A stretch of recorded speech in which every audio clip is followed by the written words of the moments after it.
Раз. 1 2 3 1 2 3 1 2 3 1 2 3.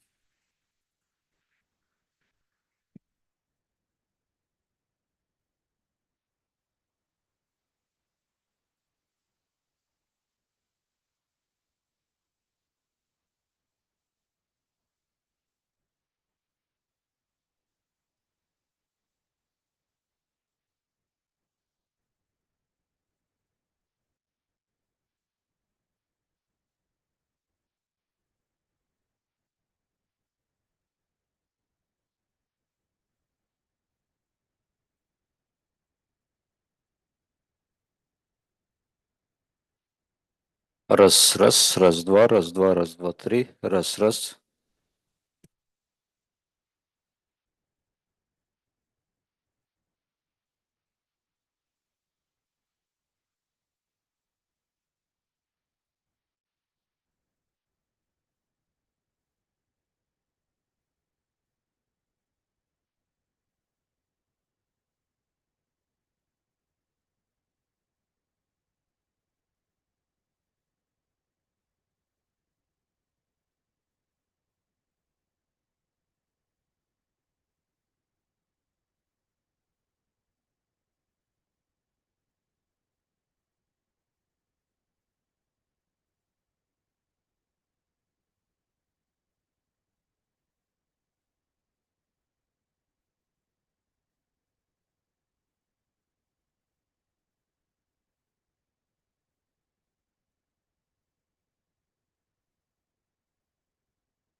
Сан...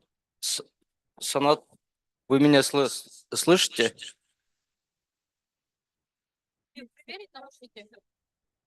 Я на русском. Можно проверить английский?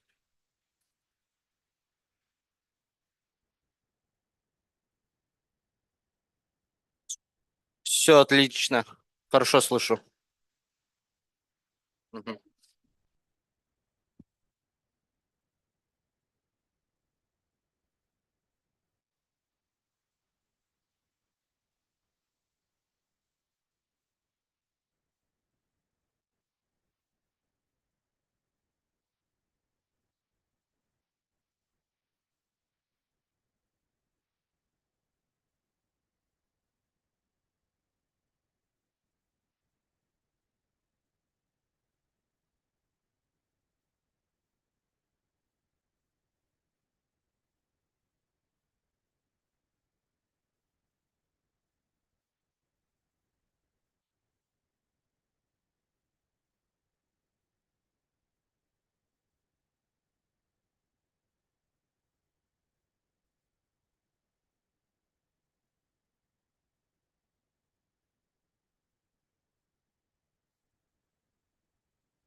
день.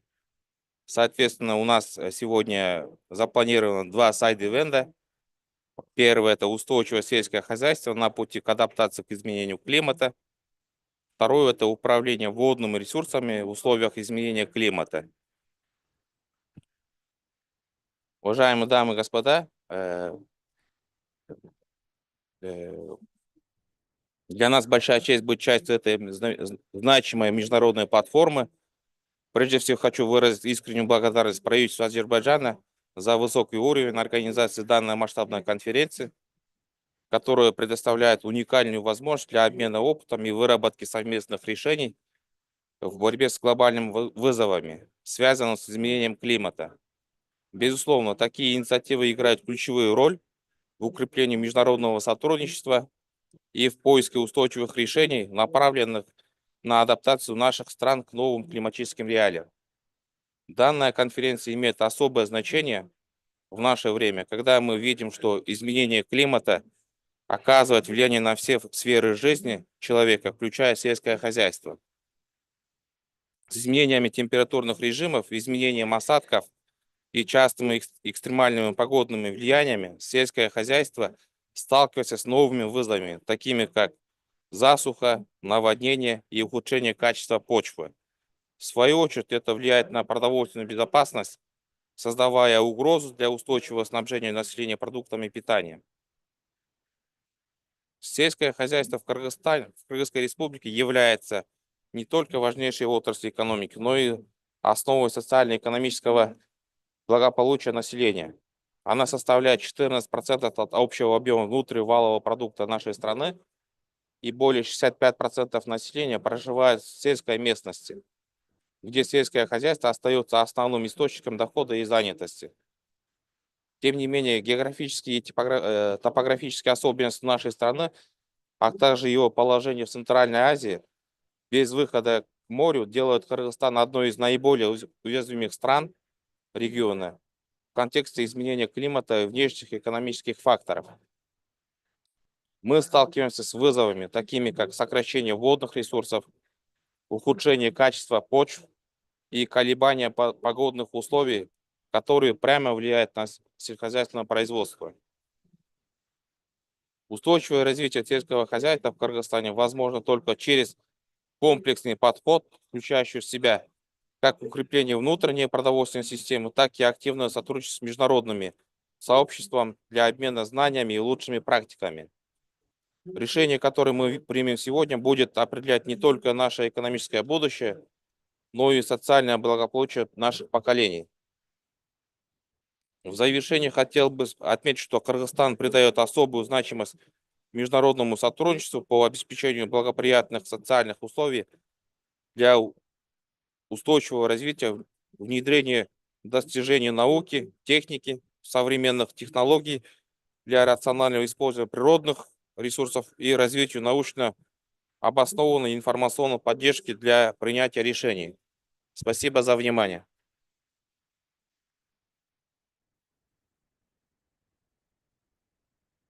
Уважаемые коллеги, второе слово предоставляется представителю ФАО в Кыргызстане Учкельдиеву Олегу Таджимаматовичу. У него, к сожалению, он не смог с нами присутствовать, и мы обращаемся с видеообращением.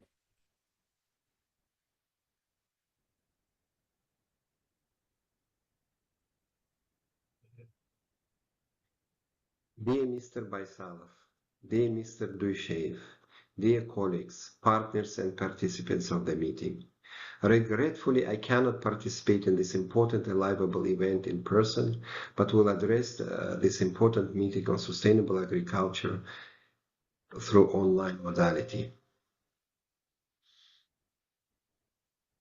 Climate change plays a crucial role in our ability to provide the food security, eradicate poverty, and achieve sustainable development. More than 30% of global human-induced emissions comes from agri-food systems. The climate change impacts food production, threatens the food safety, and reduces incomes and food security of the most vulnerable. Kyrgyzstan is not an exception. Climate change affects vulnerable agri-ecosystems, resulting in reduction of yields, droughts when it comes to small rivers or precipitation, outbreaks of pests and diseases previously not seen in the country. The hidden cost of climate change might be high due to potential implications on food security, diet, and as a result on the health of the people. At the same time, the rapid development of the agricultural sector as part of the economy places new tasks and targets related to the strengthening agri-food systems, development of new production value chains.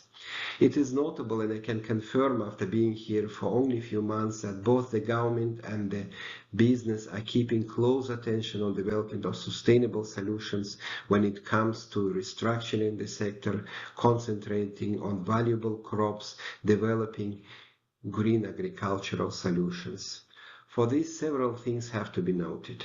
First, the development of agricultural production and related to it transformation of agri-food systems has to be closely monitored, tracked from the point of view of efficiency of the use of natural resources. FAO in that case has promoted for many years the efficient use of natural resources, tools like soil quality and water efficiency monitoring. We provide tools and solutions for our soil partnership or the initiatives like more crop per drop. The efficiency should positively affect the yields, providing better incomes and supporting food security as well while maintaining healthy environment. Secondly, institutional strengthening should be not lagging behind. Today you will talk a lot about water efficiency. The country has still abundant water resources, at least until 2030, as scientists say, supporting downstream countries, with the exception of remote mountain communities who might face consequences of climate change.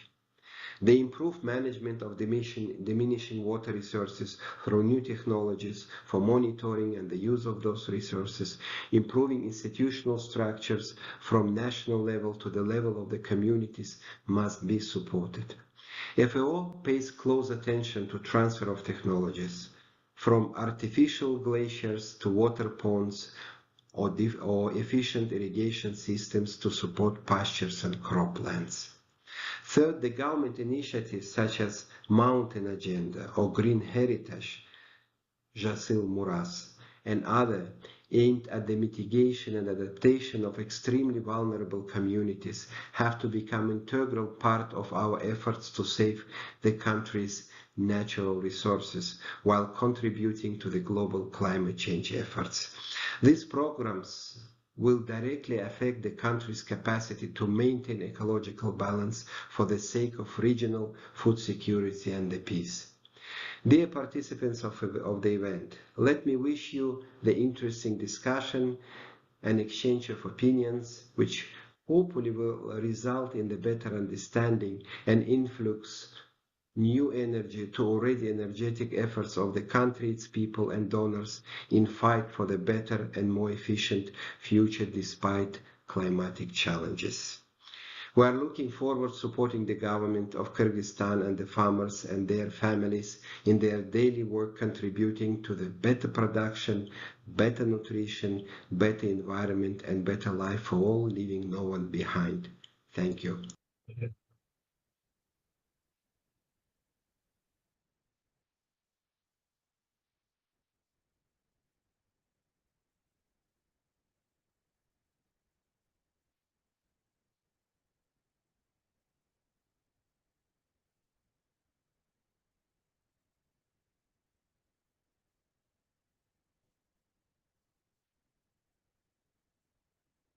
Уважаемые коллеги, уважаемые дамы и господа, меня зовут Гребнев Владимир Валентинович, я являюсь региональным специалистом по изменению климата регионального экологического центра и буду модерировать следующую часть нашего мероприятия.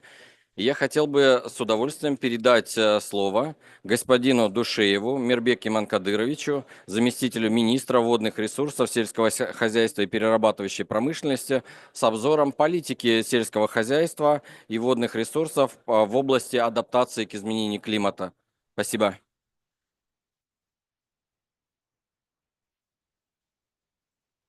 Спасибо.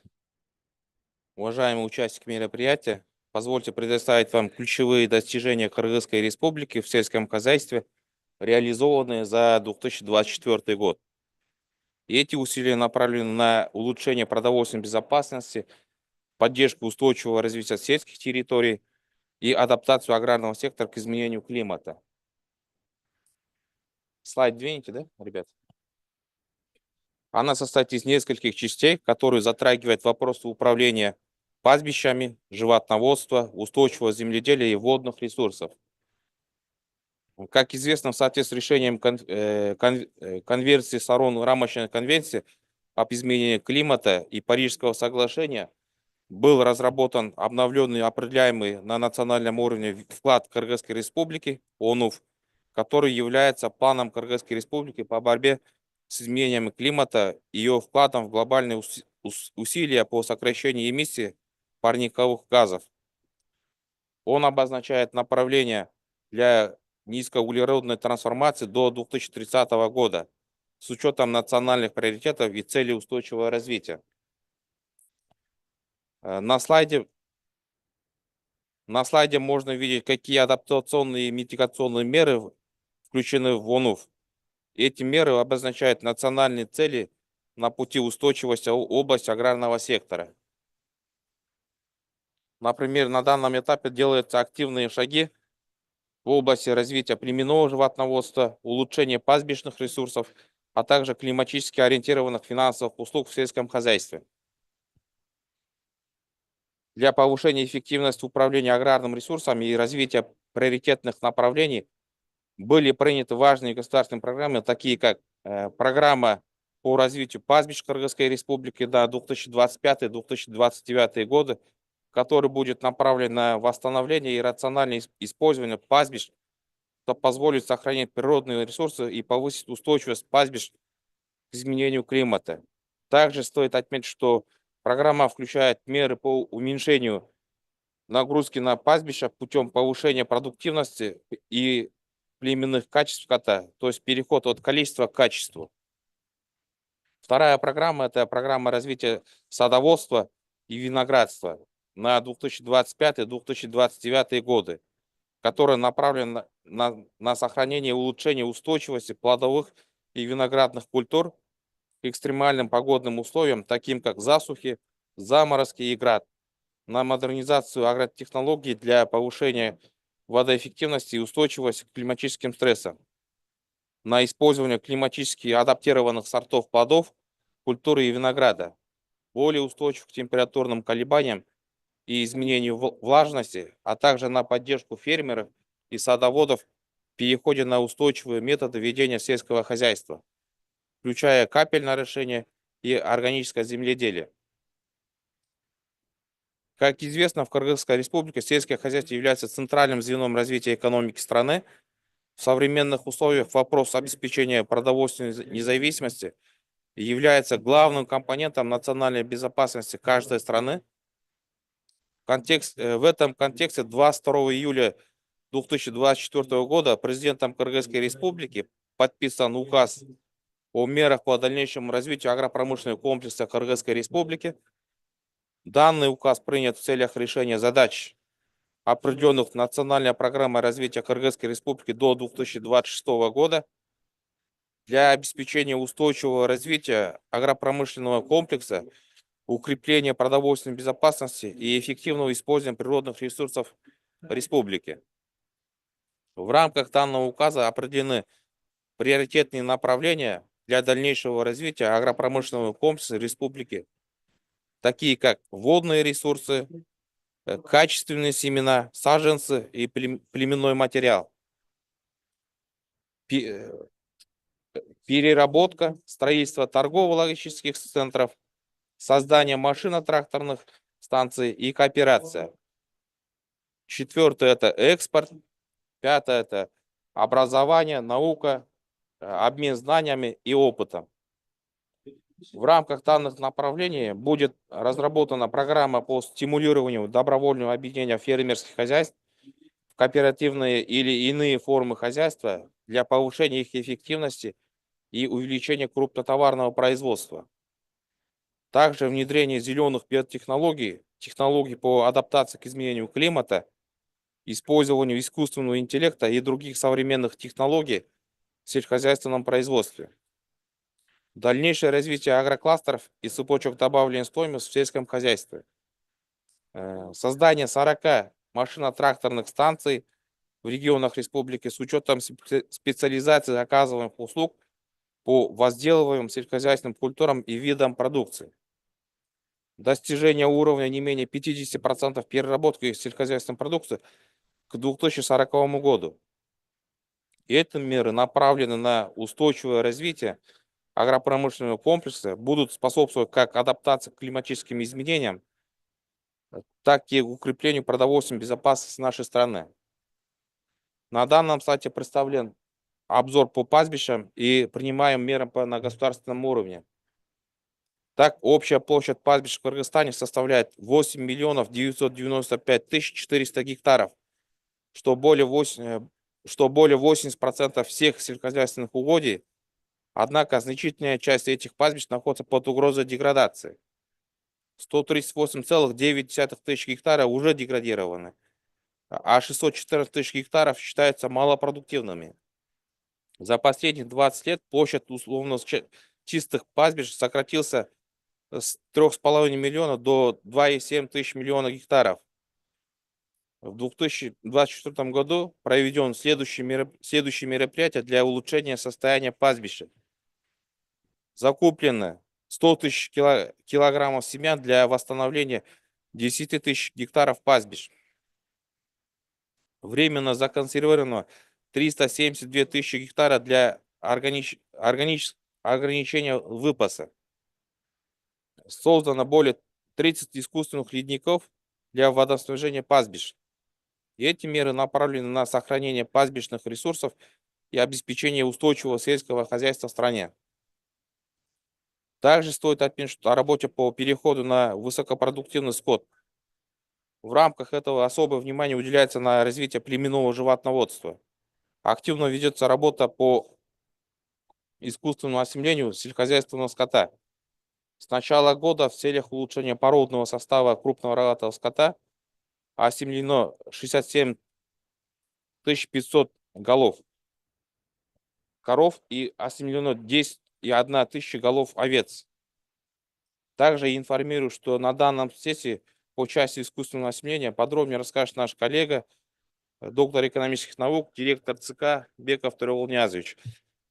Последние годы значительное внимание уделяется органическому земледелию. Зона органического земледелия страны на сегодняшний день достигла 67,4 тысяч гектара, что позволяет обеспечить потребителей экологически чистой продукцией и способствует укреплению экспортного потенциала страны.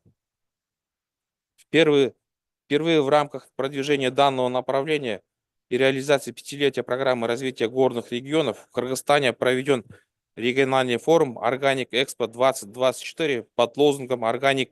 Посол мира», который собрал сторонников системного продвижения органического сельского хозяйства, сохранения биокультурного разнообразия горных регионов и достижения устойчивого развития агросектора стран Центральной Азии. Для содействия развитию сельского хозяйства был утвержден проект финансирования сельского хозяйства, обеспечивающий льготное кредитование аграрных предприятий через государственные банки. Финансовый механизм направлен на поддержку животноводства с приоритетом на племенные заводы, что позволяет улучшить продуктивность и породный состав скота, а также на развитие растениеводства, включая приоритетные включая приобретение и внедрение водосберегающих технологий, что важно в условиях изменения климата и органичности водных ресурсов. На 2024 год выдано 10 609 фермерам кредитов на общую сумму 4,2 миллиарда сомов. На данном слайде представлены предложения, направленные на комплексное развитие водных ресурсов в Кыргызстане, улучшение инфраструктуры и внедрение современных технологий, что поможет значительно повысить эффективность использования водных ресурсов. Учитывая, что следующее наше мероприятие будет посвящено водным ресурсам, позвольте намного пройтись по перехода от традиционных методов орошения к устойчивым. В этом направлении более всего внимания уделяется в первую очередь на повышение информированности фермеров, включая обучение о плюсах инновационных методов орошений, таких как дождевальные и капельные системы орошений, так как на большинство территорий страны практикуются традиционные методы орошения. На сегодня площадь, где установлены такие системы, составляет более 14,5 тысяч гектара. В завершение хотел бы отметить, что Кыргызская республика активно работает над адаптацией агропромышленного сектора к изменениям климата. Введенные государственные программы и практики направлены на защиту природных ресурсов, повышение устойчивости аграрного сектора и обеспечение продовольственной безопасности. Мы уверены, что принятые меры помогут нам преодолеть вызовы, связанные с изменением климата, и создать основу для устойчивого развития сельского хозяйства. Также хочу отметить, что мы открыты для новых партнерств, инвестиций и совместных проектов, которые помогут достичь общих целей на пути к адаптации к изменению климата. Спасибо за внимание.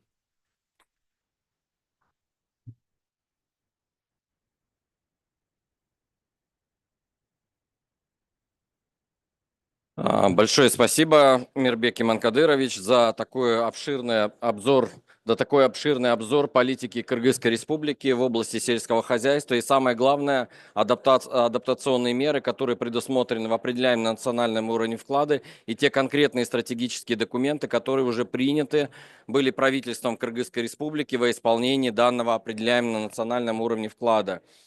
И, пользуясь возможностью, что к нам присоединился заместитель председателя Кабинета министров Кыргызской Республики Байсалов Эдил Джолдубаевич, я бы хотел передать слово ему для приветствия участников. Спасибо.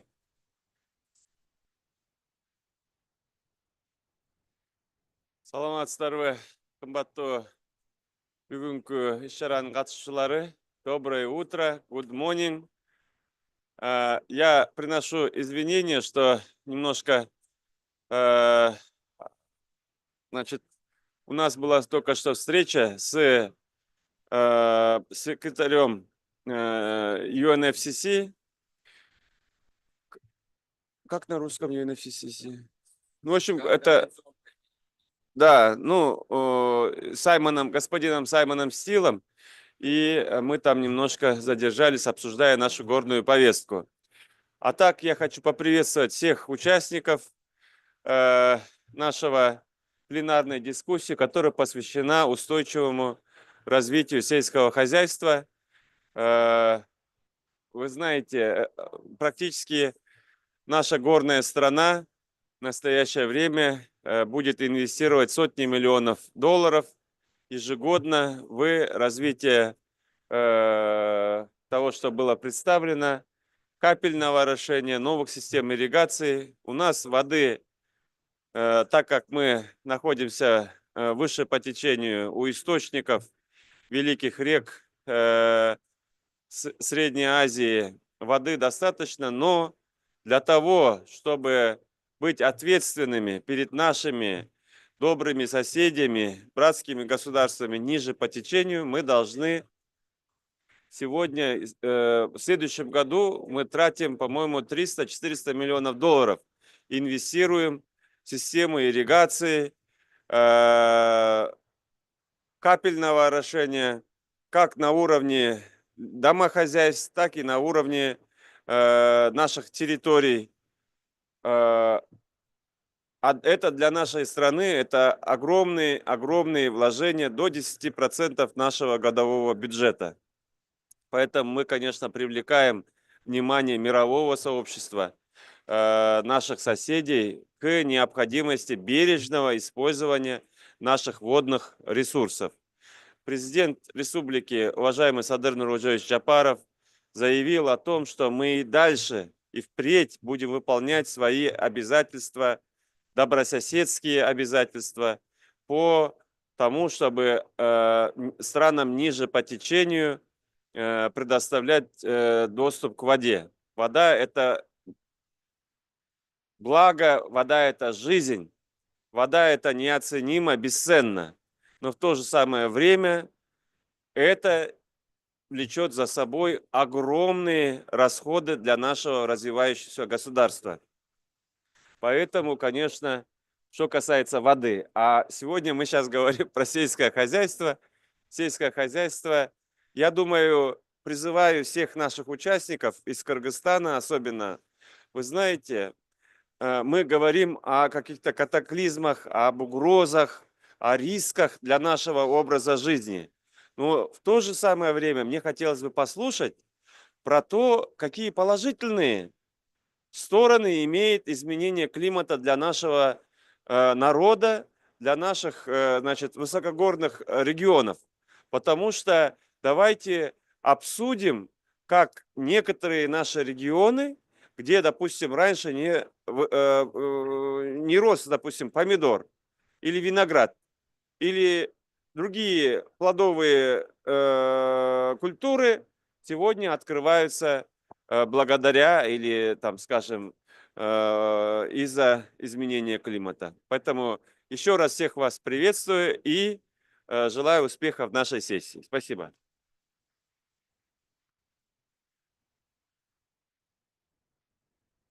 Большое спасибо, Эдиль Джолдубаевич, особенно за то, что вы отметили, что изменение климата несет все-таки не только негативные вещи, но и позитивные, которые мы должны воспользоваться: увеличение вегетативного периода, повышение эффективности водных ресурсов и многие другие вопросы, которые дают возможность значительно увеличить социально-экономическое благосостояние нашего населения и достигнуть целей устойчивого развития, при этом занимаясь вопросами адаптации к изменению климата. И следующую презентацию я бы хотел передать господину Чиналиеву Мухтару Турдубековичу по обзору защиты сельского хозяйства через систему агрострахования. Спасибо.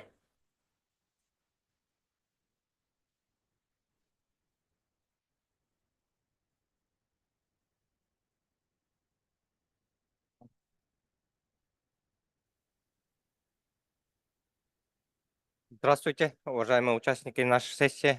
Я очень рад приветствовать вас. И сегодня я представлю вам страхование климатических рисков в Кыргызской республике.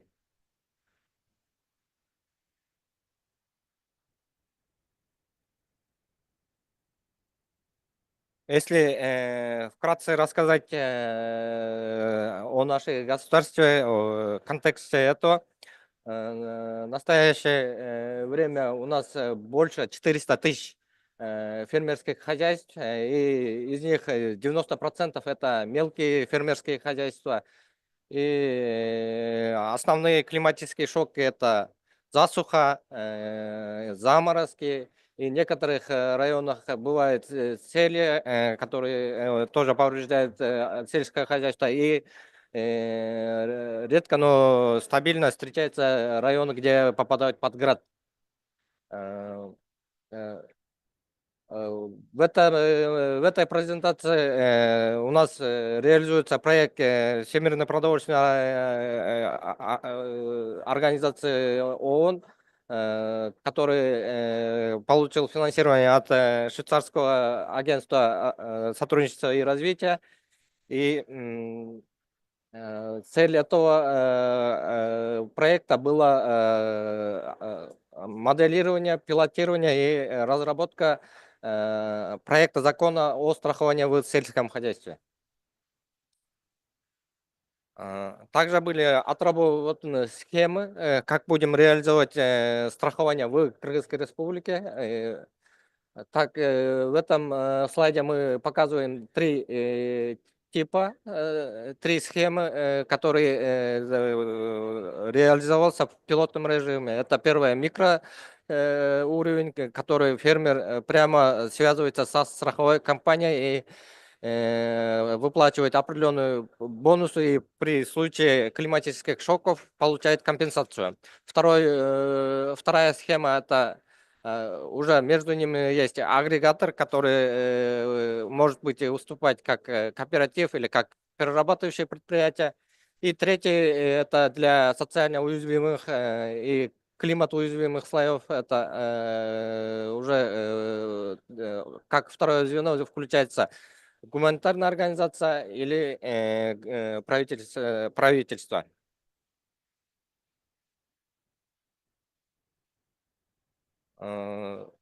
Также в рамках этого проекта был разработан правовая система, которой с самого начала было много изучений, в том числе соседних стран, опыт других стран, которые успешно реализуют страхование.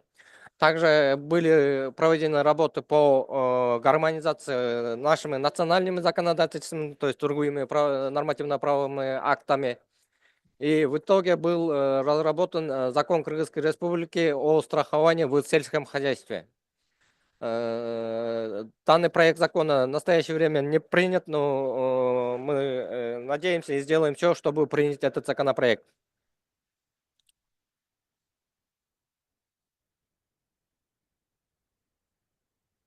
Также в рамках проекта был реализован пилотные продукты. Это июнь 2023 года по сентябрь 2024 года. В этой пилотном продукте была реализована схема средняя, то есть мезосхема, где на районном уровне. Целевые районы выбраны 3 района. Это Нарын, Джумгал, Актала.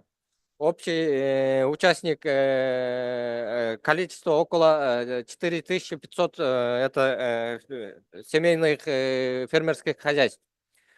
Основным, как я уже отметил, климатическим шоком это является засуха.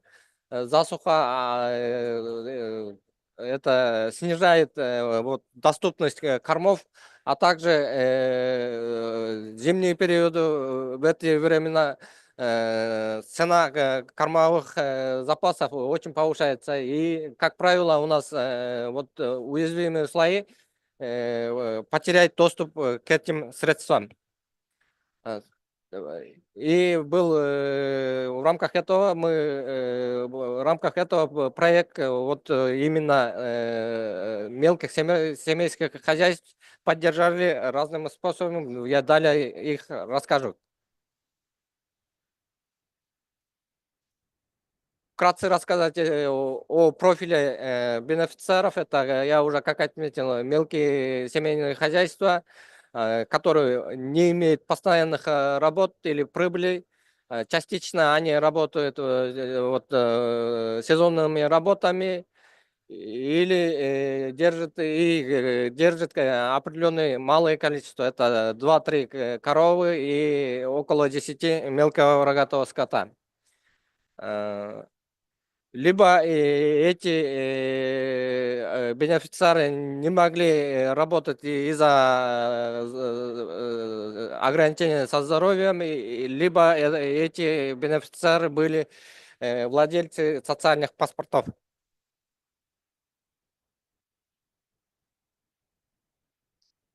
Здесь показан механизм страхования и выплат, связанные с засухой. То есть, если фермерские хозяйства, их посевы были подвержены засухе июня и июля, то выплаты компенсировались 70%. А в августе и сентябре то выплаты компенсировались в размере 30%. Степень определения засухи показана в этом слайде. Если ежемесячное выпадение влаги было меньше 50 миллиметров, то это компенсируется 100%. Если меньше 80 миллиметров, то компенсируется 40%. Если больше от триггера, то в этом случае не компенсируется страховой объект.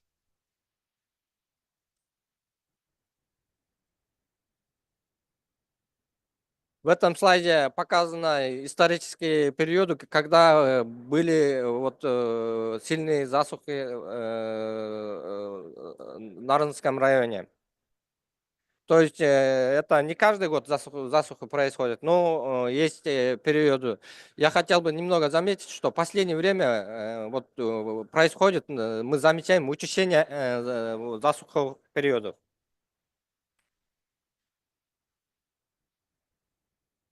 Ну, здесь бизнес-модель, как будет работать вот этот механизм страхования. У нас есть государственные компании и частные компании, которые занимаются страхованием. И согласно проекту закона мы можем страховать как и животных, и как и сельскохозяйственных культур.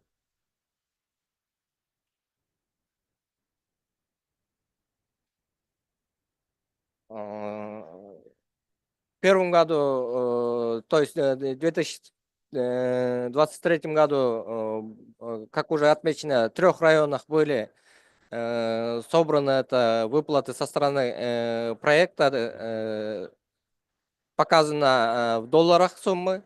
И в третьей колонке показаны объекты страхования.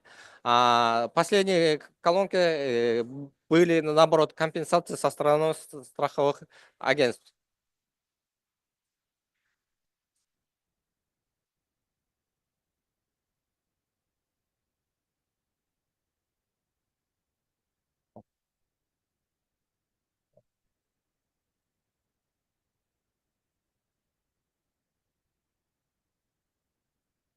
Да.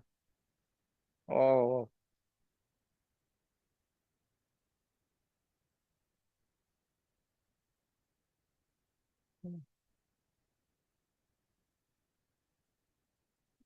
это уже вторая фаза, второй кейс, когда уже проект реализовывался в 2004 году. Ну, те же районы и добавлено были еще 4-й район. Также проектом был, чтобы поддержать этих мелких фермеров, были куплены, например, водяные насосы, или также были предоставлены вот этим малым фермерам кормовые запасы.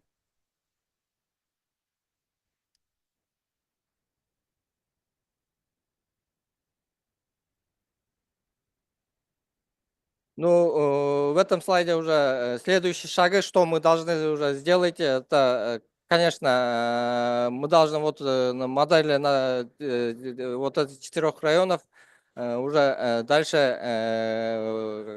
принять вот эти схемы и наиболее эффективных уже реализовать в масштабе республики.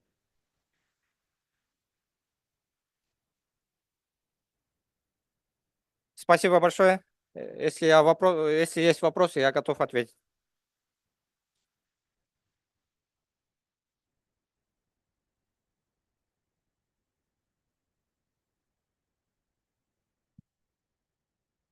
Спасибо большое, Мухтар Турдубекович. В вашей презентации было очень интересное отражение информации, которая связана не только с адаптационными действиями, но и медикацией. Когда мы говорим про сектор животноводства, который является одним из самых крупных эмиттеров в сельском хозяйстве, формирующий наибольшую долю парниковых газов, и повышение по эффективности и продуктивности скота дает возможность в значительной степени избежать этих вопросов наряду с адаптационными действиями, которые были представлены вами. Следующая презентация. Я хотел бы передать слово Бекову Таракол Ниязовичу, директору по агробизнеса и компетенции по использованию новых технологий в рамках проекта Всемирного банка. Спасибо.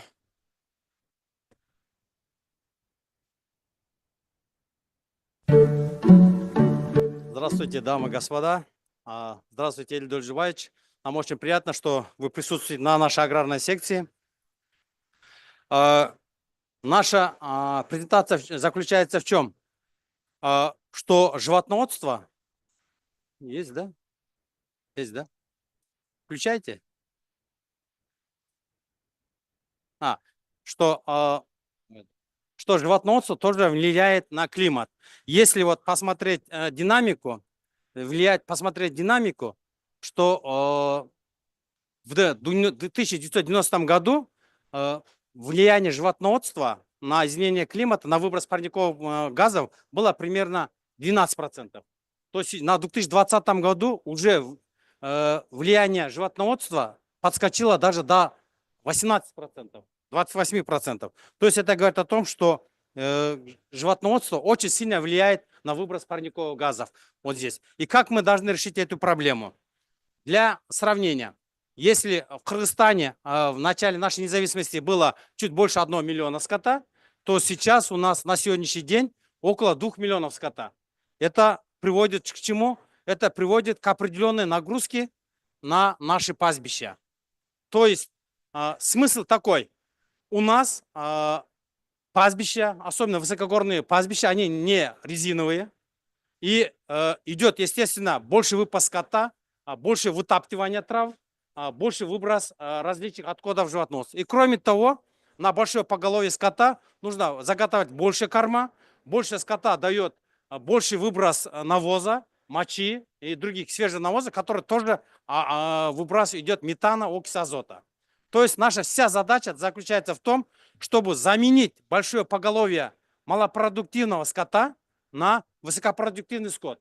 То есть, грубо говоря, чем пасти на пастбищах 5 коров, лучше давайте пасти одну высокопродуктивную корову. И в результате нагрузка будет уменьшаться.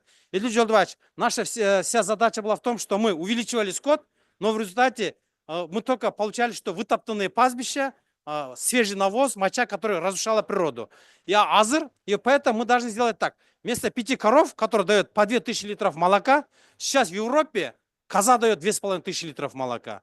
В Китае, вот Мирья Мухадыш говорит, одна коза дает 3000 литров молока. В Европе одна корова дает 9-10 тысяч литров молока. В Америке 11-13 тысяч литров молока.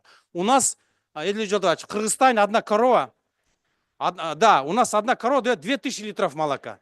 И, естественно, зачем 5 коров будут вытаптывать пастбища, давая каждый по 2000 литров молока? Давайте лучше этого мы заменим 5 беспородных коров на одну корову, которая дает 9-10 тысяч литров молока. Естественно, и нагрузка меньше, и это такой-то. И это как делается? Здесь, Илья Жолдович, решается 2 путями. То есть можно резко закупить высокопродуктивный скот с Европы, с Америки, с этого сделать, привезти и, так сказать, заменить. Да? Я хочу сказать, что наши соседние страны, которые обладают таким большими потенциалами, могут это позволить. То есть один высокопродуктивный скот стоит 2,5, 4, 5 тысяч долларов.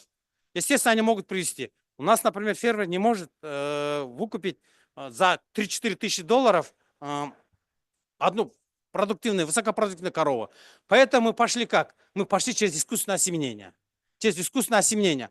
И в результате вот следующее, если посмотреть, вот я как сказал, вот наши соседние страны пошли, потому что по 2,5-3 тысячи, 4 тысячи долларов покупают, и в результате как бы идет такой скат. Мы пошли эволюционным путем. Как пошли? Мы предлагаем провести искусственное осеменение. И в результате через вот наш проект Всемирного банка мы осеменяем за счет проекта Всемирного банка, который выделяет по согласованию с Кабинетом министров. Выделяем деньги, вот это. А фермер платит только за одну дозу спермы. То есть он платит примерно 2,5-300 сомов. И в результате, представьте себе, фермер заплатил только 300 сомов, через 9,5-10 месяцев у него высокопродуктивный скот. Через 2 года у него скот, который стоит 2500 долларов. То есть что-то подождать надо, 2500-3 тысячи, у него уже скот, который стоит 2500-3 тысячи долларов скота. И я хочу сказать, что вот за наш центр конкурентоспособности агробизнеса на сегодняшний день осеменил 23 тысячи коров. 23 тысячи коров. И на сегодняшний день мы получили 14 341, но мы рассчитываем получить около 16 тысяч телят, получить высокопродуктивных. 16 тысяч телят. Илья Жолдович, не 16, не 160, не 1600, 16 тысяч телят. Для сравнения, когда мы начинали работать в Иссык-Кульской области, в год в Иссык-Кульской области осеменяли 1600-1700 коров. Процент стельности или процент беременности, грубо говоря, был 42%, и в год одна Иссык-Кульская область получала примерно 500-600 телят, породистых телят.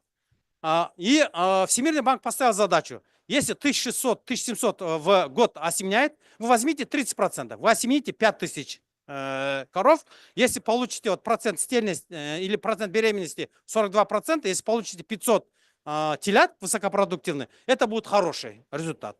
Что мы сделали, Илья Эдуардович? Мы за 1,5 года осеменили не 500 коров, осеменили не 1600, не 1800 коров, мы осеменили 8000 коров. И получили 5204 телят. Это, представь себе, для Иссык-Куля. В год они получали 500 телят. Наш проект пришел, они получили 5000 телят, высокопродуктивный скот. Этот потом мы мультиплицировали на Русскую Таласскую область. Талас, помните, мы встречались, мы делали почетный гражданин, когда Талас давали. И в результате мы за 1,5 года на 3 области осеменили 23 тысячи телят. На сегодняшний день мы ожидаем получать 16 тысяч телят вот, высокопродуктивных, который дает не 2000 литров молока, а который, я думаю, даже при нашем слабом уходе, он будет давать 3,5-4 тысячи литров молока. Если его хорошо кормить, он 5-6 тысяч телят. Поэтому я вот думаю, вот такой мы добились, и вот ждем от кабинета министра, когда орден, медаль, что-нибудь дадут. А то одни ваши курируемые сферы, там, Минкультуры, Минобразования получают, а вот те люди, которые получают не 500 телят, а 15 тысяч телят, ничего на нем нету, Едиль Владимирович. Вот такого характера. Следующий вот такой, вопрос еще такой. Еще, Едиль Владимирович, еще большой климат оказывает то, что мы заготавливаем корма малоценные, грубые, сено, грубый корма, да? И в результате что делается? Идет большое выкашивание, большой урон природе. А лучше давайте вместо этого готовить сочные корма. Сила, сенаж. То есть на маленькой площади мы получаем большие корма и с меньшим выбросом и парниковых газов и такого-то. И третий аспект – это утилизация навоза. То есть когда наш свежий навоз выходит, моча, все на природе, это выделяние метана, выделяние окиси азота, это результат. И в результате вместо того, что это ценный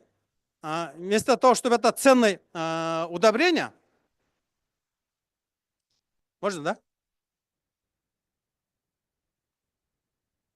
То есть, получается, вместо того, что вот этот навоз, свежий навоз, вместо того, чтобы принести нам пользу, он приносит вред природе.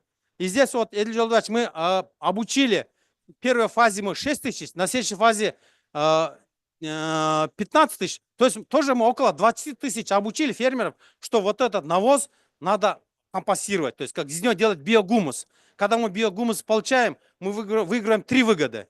Первый, нет зла в природе.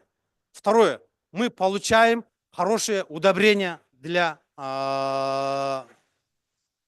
развития нашего сельского хозяйства. И третье, что мы получаем дополнительный доход для фермеров. Вот такое-то отношение. И вот все это обучение. То, что я говорил, это то, что вот мы обучаемся.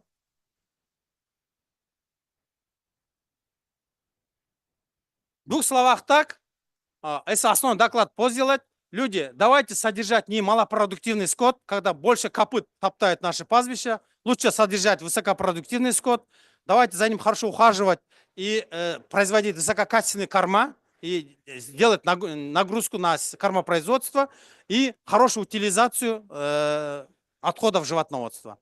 Вот в 2 целях так.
Большое спасибо, Таракул Ниязович, за вашу такую всеобъемлющую презентацию.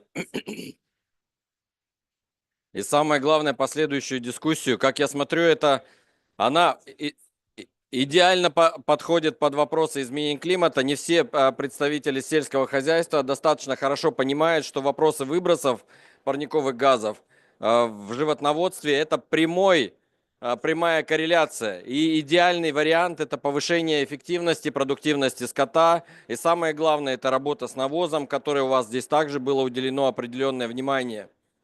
Следующее слово я хотел бы передать господину Осмоновой Бегаим по реальным примерам, которые были представлены и которые реально работают на территории Кыргызской республики. Бегаим, пожалуйста.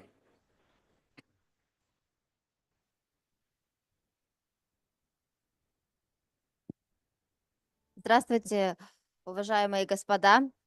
Я с большим удовольствием хочу представить наш проект по переработке отходов животноводства и по устойчивому сельскому хозяйству. Прошу вашего внимания на экраны. Distinguished COP29 delegates, we are pleased to introduce a comprehensive approach, a solution for sustainable agricultural technologies that has Для already удобства вы proven its можете одеть effectiveness. наушники. We have developed a system that operates as a single continuous chain. Rather than separate fragments, it is an integrated link with processing at its core. This solution unites a range of functions, offering a systematic approach with unique properties. BioPlus, henceforth referred to as the product, is a comprehensive solution designed to foster agricultural development. It maintains ecosystem balance, boosts productivity, and integrates essential processes within a unified structure. It addresses multiple goals simultaneously, making agriculture more efficient and environmentally safe over the long term. The processing cycle completes within 30 days, reducing methane and nitrous oxygen emission by up to 95%. Waste is transformed into unique fertilizer, a catalyst for sustainable growth that creates benefits not available with other organic fertilizers. The product's natural properties enhance soil recovery, increase yields, support biodiversity, and initiate a chain of processes for sustainable growth. Soil is the largest long-term terrestrial carbon storage, retaining up to 92% of carbon. The product is effective in both aerobic and anaerobic conditions, ensuring stable carbon sequestration across various soil types. By uniting essential processes within a single system, each component supports and strengthens the other. This is the reliable solution for achieving long-term sustainability at all levels. The product has demonstrated versatility and effectiveness across various agroclimatic conditions. In this video from Kyrgyzstan, you can see corn grown with the product of irrigated lands, yielding 51 tons of green mass per hectare. Today, we are on a plot where prior to planting on April 21st, a bioactivator was applied at a rate of 40 liters per hectare. Planting occurred the same day with the Chinese hybrid corn, variety 958, intended for silage. Upon measurements, we find that the plants currently average a height of 2.7 meters. The corn ears have developed well and are in a milk wax ripeness stage, just the right time for silage harvesting. We anticipate an abundant yield from this field. This highlights its ability to support yields in irrigated farming.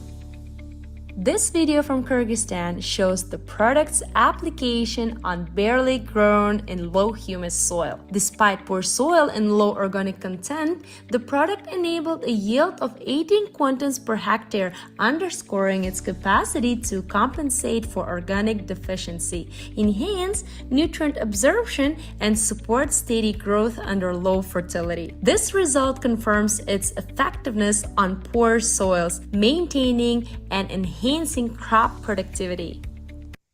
We would like to share some insights into soil fertility. The last agricultural mapping of these fields was performed in 1989. 20 years later, we conducted selective analysis on 6 fields, revealing a 50% reduction in phosphorus and potassium levels over this period. Our soils are naturally rich in potassium with moderate phosphorus levels, yet without consistent fertilization, both elements have decreased by half. Regarding humus content, our soils initially contained 2 up to 2.5%, but over 2 decades, this has diminished to 1.5%. Now, let's discuss the bioactivator application. This is an innovative product. On this field, the patches that are now light green were entirely yellow just 10 days ago. The bioactivator has visibly revitalized these areas, shifting the color from yellow to light green. It functions systematically, being used both as a root feed during irrigation and as a soil amendment. The results are immediate. A control strip was left for comparison and will be measuring the yield. I'm confident that yield and quality will be higher in the treated areas. Here we have a winter wet growing, a new variety called Ajar. Images of beets and corns from the Czech Republic illustrate the product's performance in temperate, non-irrigated conditions. Beet yield reached 68 tons per hectare, compared to 64 tons using only mineral fertilizers. When combined with mineral fertilizers, barley yields increased by 14%, demonstrating compatibility. Thus, the product has proven its ability to adapt and effectively boost yields across different climates, soil types, and cultivation methods, highlighting its unique versatility for farmers worldwide. It serves as a benchmark for mineral fertilizers. The product advances global goals, enhancing food security, restoring soils, and reducing greenhouse gas emissions. Practical results confirm up to 80% efficiency, establishing it as a reliable tool for ecological and economic benefits. Field trials for pasture restoration began in spring 2024 on 57 hectares using the product. The first stage of results evaluation will conclude in 2025. Helping farmers reduce fertilizer costs and retain soil nutrients boosts yield and conserves resources. The product accelerates carbon accumulation in soil, opening the path to carbon credits and offering farmers an additional revenue source. We have increased information accessibility for farmers by up to 90%. We propose complementing and expanding the potential of regenerative agriculture. Processing and the product create a chain where each element supports the other, integrating function and enhancing overall outcomes. Without processing and the product, the elements lose connection and the system loses integrity. We offer our system as a primary complement of restorative agriculture, the choice for the future. Thank you for your attention. If you have some questions, you can contact us.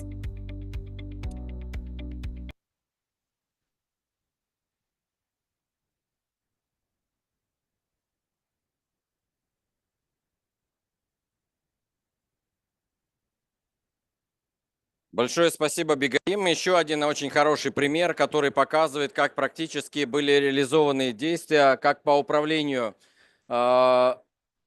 отходами, так и улучшению качества почв в нескольких странах, которые хорошо себя зарекомендовали и могут быть реплицированы во всех регионах Кыргызской Республики. И следующее выступление я хотел бы передать господину Джумабекову, сопредседателю глобальной организации Экoway. Пожалуйста.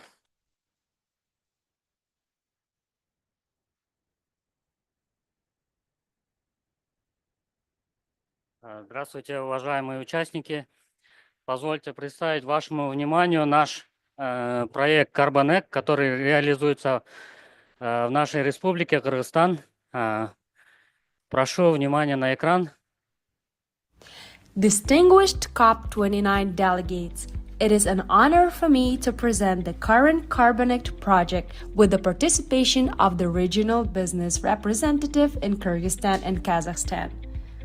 This project is focused on achieving carbon neutrality, addressing carbon emission reduction, and creating positive societal changes.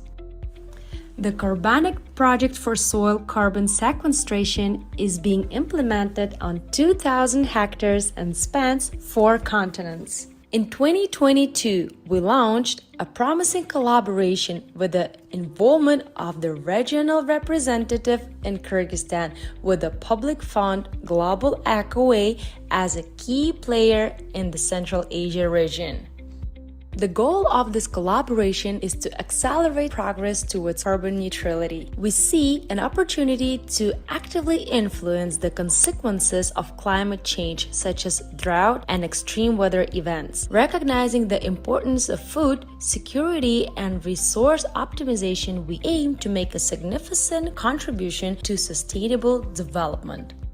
Through our collaboration, we're introducing new technologies to reduce carbon emissions, benefiting all participants. Carbon neutrality based on the principles of regenerative agriculture is an approach to land management focused on neutralizing carbon emissions. The primary goal is soil restoration and creating a sustainable environment for plant growth. The process of photosynthesis plays a crucial role. Carbon neutrality based on regenerative agricultural principles is a land management approach aimed at neutralizing carbon emissions. We are implementing technologies that rely on symbiosis of plants and soil microorganisms. This symbiosis not only enhances photosynthesis efficiency but also strengthens plants' resistance to external impacts.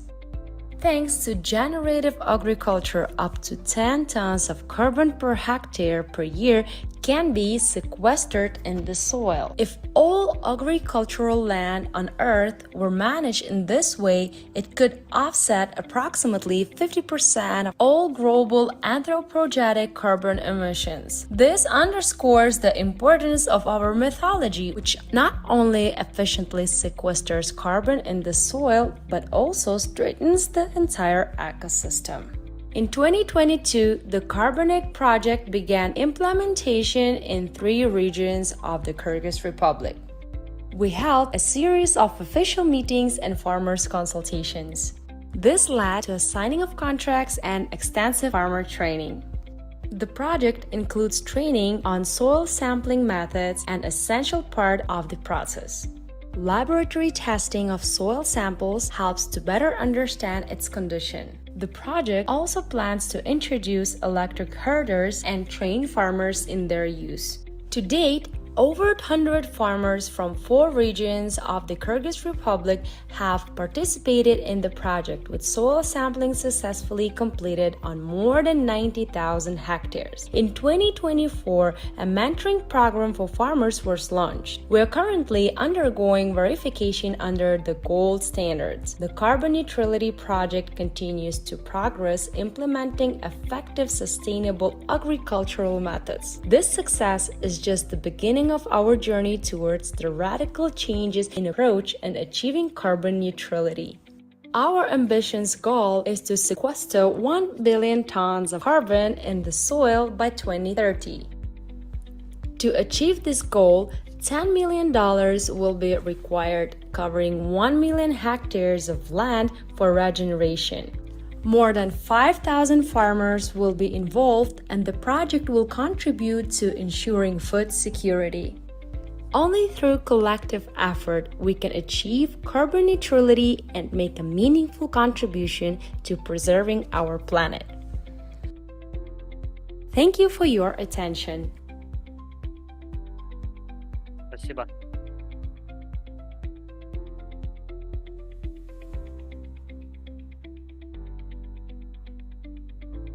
Большое спасибо, господин Джумабеков, за вашу такую красочную и яркую презентацию.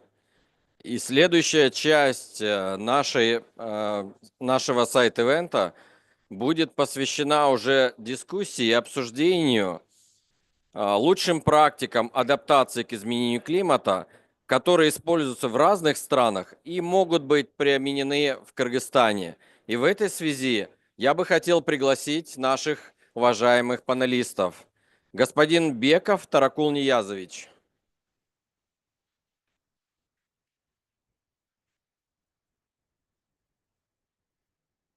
Джереми Шликенридер.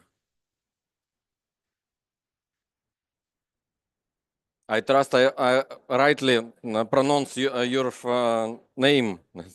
It's everything not easy. Mohammad Minash. Please choose one. Осмонова Бегаим.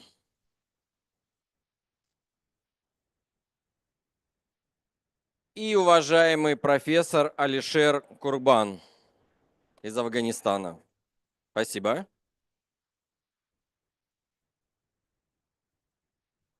Уважаемые коллеги, для кого нужен будет перевод, пожалуйста, возьмите свои наушники. Русский, английский язык. Работа нашей сессии будет основана на одном вопросе, который мы задаем нашим коллегам. И, конечно же, первое слово я хотел бы дать нашим коллегам, нашим гостям. Господин Алишер Курбан, вам вопрос. What are the best agriculture adaptation practices used in other countries that could be applied in Kyrgyzstan? Maybe you can provide the information or just briefly your experience. Thank you.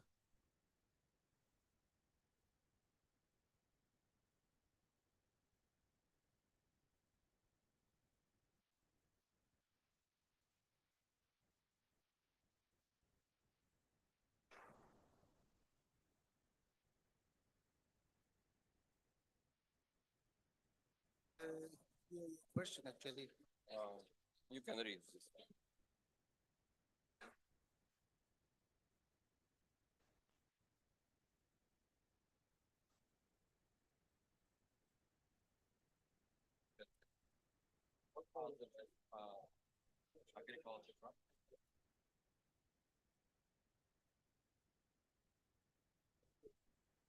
Yeah.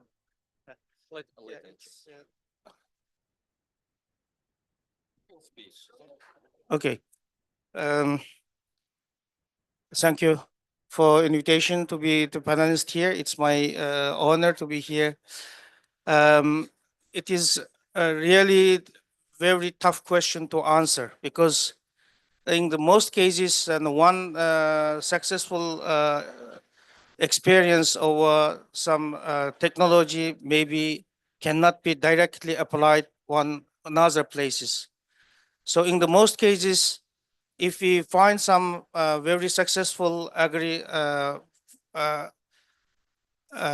eco farming or agri forestry technology, and most of them actually purpose is using the ecological way to make our agriculture, our pasture, our husbandry, everything can be sustainable. But unfortunately, sometimes the natural physical condition can be different from one place to another place, specifically climate condition and also soil condition and also some species, native species. And if we use techniques from other side directly on the one side, probably it will cause some problem. For example, like in a species selection, if we didn't select the right species, probably we will have some problem. Maybe 1 or 2 years or 5 years, we will have some benefit, but after that, we will lose some biodiversity and some other negative impact from this kind of direct applying the technology or methods from other countries. But for the Kyrgyzstan, I think it's a more important thing is to respect some tradition which is already continuous more than thousands years, something like that. This pasture land, this land has existed many years. And we have to learn from the past to learn some advanced or already proved safe for nature, safe for ecosystem. And then we can use some modern technology to improve it and then make it adaptable, or say it is more beneficial for the local situation. Even in the Kazakhstan, there's a landscape and the climate condition should be not totally almost same.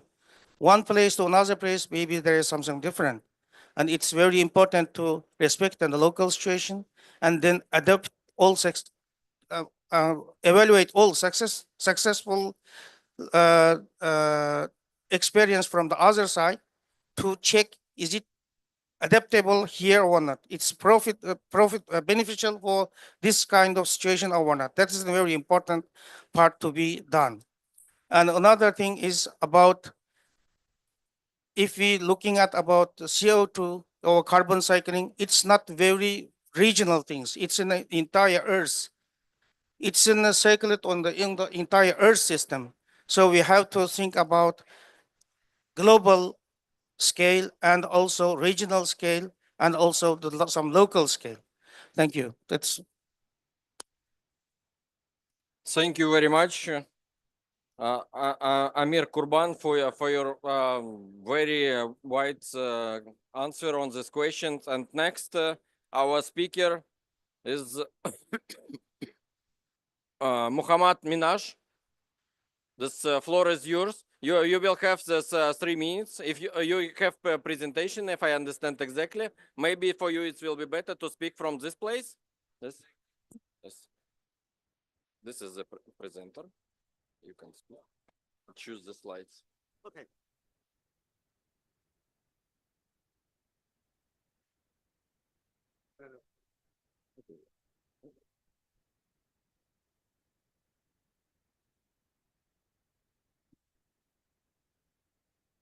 Okay.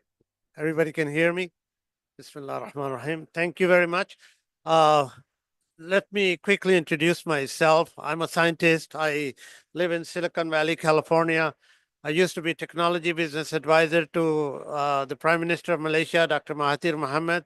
I built their microchip design industry. The benefit to Malaysia has been more than $32 billion. And now I am building 2 new industries of climate change as an industry and food security as an industry. Kyrgyzstan, what I understand from in the Soviet time, it used to be the provider of the meat for the Soviet Union. However, now climate has changed, but agriculture has not changed. So we need to change the agriculture.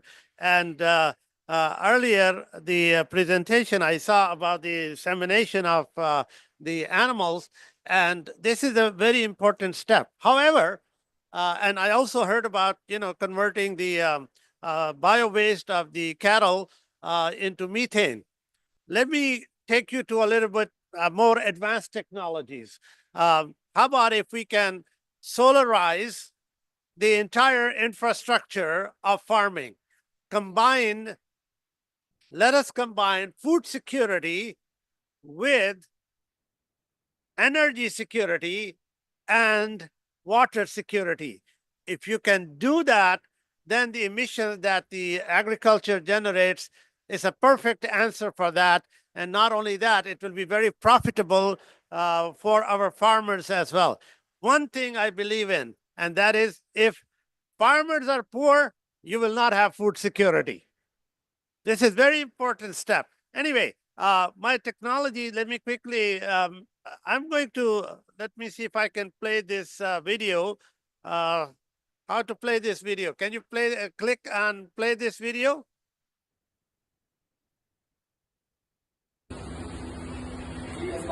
There. You see here, usually when you plant rice, you're getting 4 to 6 tillers from one seed. Well, we have a technology, you can get 16 to 20 tillers from one seed. So therefore, you can have 4 times more agriculture and produce electricity at the same time. So 1 acre greenhouse like this is a vertical greenhouse. You can produce For indoor agriculture, you can produce up to 100 times more vegetables and flowers. And you can also produce 1 acre greenhouse produces half a megawatt of electricity. In this case here, we are producing 16 to 18 tillers, not 4 to 6 tillers. And then we are transplanting this into the field. And next slide, please. Next slide. Oh, I think, there. Now, you see the rice fields, they're filled with water. I mean, completely paddy fields, they're filled with water. So what happens is it produces methane. Now, I put the water in the furrows. Can you click that middle slide? In the furrows or in the water channels, and the water goes and works under this bed where the rice is being grown or any crop that is being grown. So it works with the biota of the soil. Soil is the key for outdoor agriculture. I don't use any urea. I don't use any pesticides, and I'm able to get 4 times more yield with less than 70% input. Now, how much water does it take to grow 1 kilogram of rice? 55 liters. I use only 5. So there is 11 times saving of water. Again, 4 times more yield, and this is how the farmer is not poor. Continue next. I'll go to the next slides quickly. I'm growing rice in sand. Corn, I'm growing 3.1 meter tall. Earlier in one of the videos, I think Osmanova, your video showed 2.7 meter tall corn. I'm growing 3.1 meter tall corn. So what happens to the extra corn stock? It becomes animal fodder. Again, no urea, no pesticide, no methane output. Okay. Indoor animal fodder, high protein fodder, and this is very important if you want to do the breeding of animals to give more milk and to give more meat. The increase of meat using this high protein barley and cowpeas, the weight increase is 1.1 to 1.3 kilograms per day. Cows will give 31 to 34% more milk. And again, the bio waste is used to make hydrogen, not just methanol. So I'm going to quickly go, and this is the project in Malaysia. I'm doing $3.6 billion project. We're producing 1.6 gigawatt of electricity from 5,000 acres, and with 300,000 cows, and producing 10,000 tons of hydrogen per year, 4 million liters of milk. Let's make Kyrgyzstan the Frontera of the future. Thank you.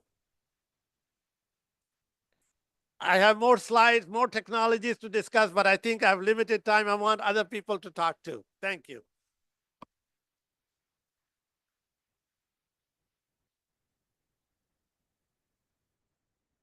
Большое спасибо, господин Мухаммад Минаш, за такое вдохновенное выступление, короткое, но очень четкое, и с яркими примерами, практическими рекомендациями, с практической деятельностью, которая будет реализована. Следующее слово я бы хотел передать господину Джереми Шликенридеру. Джереми, the question is same.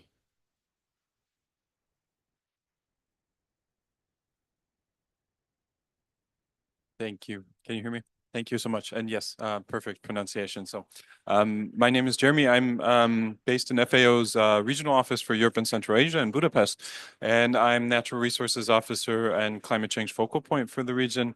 Today, under the CAP presidency thematic program is the Agriculture and Water Day. And I think also in the context of our discussion here, obviously, water is of central importance for agricultural production and our overall kind of engagement in countries like Kyrgyzstan, because mountains and mountain regions obviously are the source of fresh water. So it's important for agricultural production in mountain regions, but also for downstream communities. I think And I've missed part of the morning session here today, and I think there were a lot of interesting presentations on different approaches, innovative approaches to responding to the issues that we're facing in the context of climate change. And what I wanted to echo is also what the first panelist was saying, that what we need to be very careful with is that we need to really be conscious of the fact that any intervention needs to be very context specific. I think we do know in many cases and have the technologies, the practices, the approaches that we know we need to be upscaling at a larger on a larger scale for really the impact that we're seeking, both to support building resilience, adapting to climate change, as well as to the extent possible reducing emissions from agricultural activities. But we need to understand the trade-offs and the synergies, and we need to understand the implications for the use of natural resources, the implications of introducing different livestock and different crop varieties. So I think we have the answers. We just need to be very conscious of the fact that we need to carefully adapt and adopt them to specific contexts. And I think, just to echo also again the first panelist's intervention, that we need to consider, and I think the presentations this morning were going into this, we need to consider and get the input from the farmers, from the local population. We need to really build on their knowledge and their practices that they have been, carrying out for centuries on their lands. They are the custodians of the lands. They are the holders of this great kind of knowledge that I think we need to also take into consideration when we're introducing or supporting new approaches or updated approaches, really. So I think from my perspective, it's kind of also understanding, as I was saying, the trade-offs and having the tools necessary to be able to see how we can understand the system in a better way, in also then pulling in and obviously defining it along the lines of the priorities of the local population. I'll leave it at that because I know we're short of time, but thanks very much for the question. Спасибо большое, Джереми, особенно за те поднятые вопросы по инвентаризации земельных ресурсов, которые вы сейчас описали. И следующее слово я бы хотел передать господину Таракулу Ниязовичу Бекову. Вопрос тот же самый. По лучшим сельскохозяйственным адаптационным технологиям и практикам, которые могут быть применены в Кыргызстане.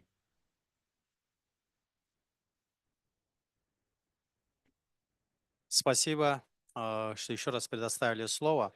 Я хочу сказать, что сейчас сельское хозяйство Кыргызстана развивается очень хорошими темпами, и нам нужно дополнительный толчок от международных организаций, от Международного климатического фонда, от ФАО, от коллег. То есть мы хотим перейти к развитию сельского хозяйства с сохранением природных потенциала, с сохранением экологии. И здесь мы хотим внести инновационные технологии, и в том числе и высокопроизводительный скот, чтобы у нас был, чтобы у нас при этом пастбища сохранялись на должном уровне. Естественно, нам повезло, что Кыргызстан находится на верховьях рек. То есть реки наши начинаются, это наше большое богатство. Но, естественно, мы не делаем каких-то ограничений по ниже течению, но это тоже требует определенных средств, чтобы поддерживать этот водный потенциал у нас. И в соответствии с этим я предлагаю, что нужно объединить наши все усилия. Это и усилия государственных органов, усилия международных донорских организаций, усиление этих наших всех совместных усилий для того, чтобы мы развивались, и чтобы и природа сохранилась, и чтобы сельское население, которое находится самым уязвимым, чтобы его благосостояние было повышено, хотя бы тоже сравнялось с уровнем городского жизни, и, естественно, приносило бы определенный доход и населению, и государству. Спасибо. Таракул Ниязович, особенно за то, что вы сейчас в своем выступлении подчеркнули необходимость очень хорошей координации между государственными органами, частным бизнесом и международными организациями, чтобы все мы старались работать все-таки на единые какие-то документы по единым направлениям, которые взаимоподдерживают нашу работу, а не дублирует по каким-то определенным направлениям. Спасибо. И следующее слово я бы хотел передать Осмоновой Бигаим. Вопрос тот же самый. Спасибо. Спасибо большое. Каждая страна имеет свои разработки в этой области, и это зависит от почвенных способностей, от климатических особенностей и от экономических особенностей. Мы же предложили систему, которая объединяет в себе, и она адаптирована ко всем климатическим условиям, ко всем типам почв и ко всем технологиям обработки. У нас были проведены полевые испытания в 3 странах. Это вот Кыргызстан, Турция, Чехия. Это доказывает то, что наша система работает во всех климатических зонах. Также, вот как подчеркнул наш коллега из Малайзии, если наш фермер будет бедный, тогда мы никогда не придем к продовольственной безопасности. Мы же в рамках своей программы предлагаем нашим фермерам еще и участвовать в углеродных кредитах, которые повысит их доход, сделает это новым источником дохода, дополнительным источником дохода для наших фермеров. И по поводу, вот вы говорили, пастбищ, да, в рамках нашего проекта Карбонек мы как раз-таки занимаемся регенерацией пастбищ. У нас ротационный выпуск скота. Мы применяем новые технологии в этой области, поэтому очень важно учитывать, что у каждой страны есть свои особенности, но важно также и адаптировать их под себя, о чем говорит и наша система. Мы адаптируем, наша система адаптируется под разные климатические зоны, под разные типы почв и технологии обработки почв. Большое спасибо, Бигаим. Тоже очень важные вещи, когда мы говорим не только по адаптации к изменению климата, но когда мы переносим технологии из одной страны в другую, нам необходимо все-таки ее частично, аджастнуть или так улучшить, адаптировать согласно тех природно-климатических условий, которые есть в каждой стране, а не просто реплицировать или копировать. Это очень важная часть. Спасибо большое вам. Уважаемые коллеги, мы завершаем наше мероприятие. И для завершающих слов у нас замминистра не вижу, где-то он здесь был. Я прошу наших уважаемых спикеров занять свои места. У нас есть небольшие подарочки от нашего павильона для международных участников, международных спикеров. Почаще участвуйте на мероприятиях павильона Кыргызстана.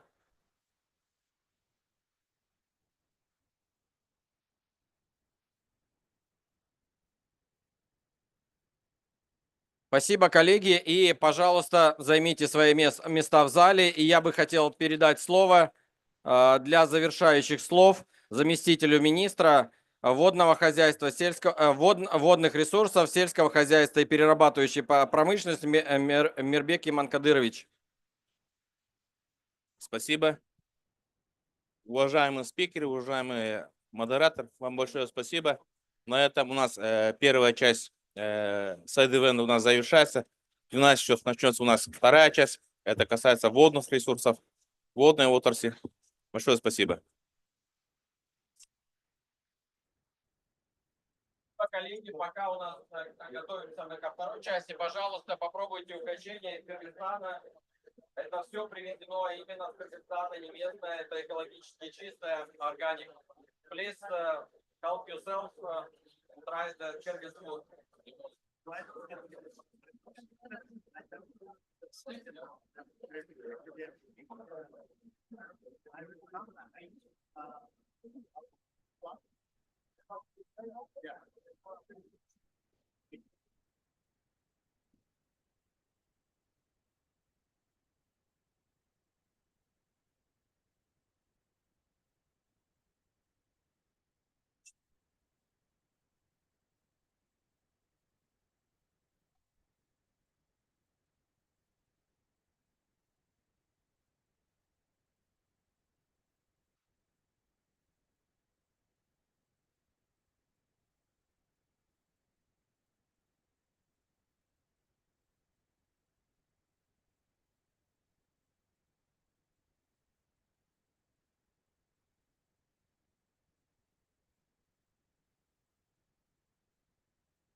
I'm from the US. Yep, from Minnesota.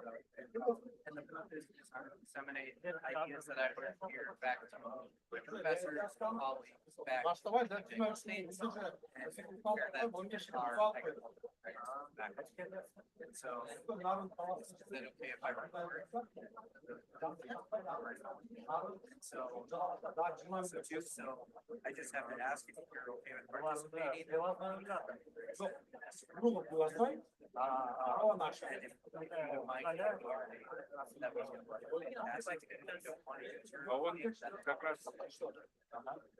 Он базировался на чем?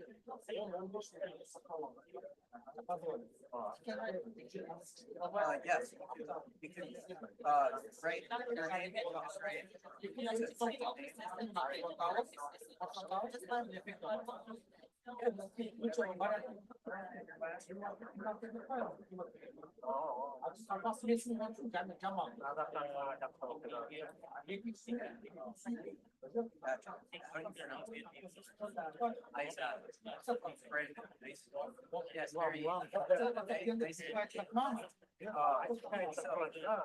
This is my contact.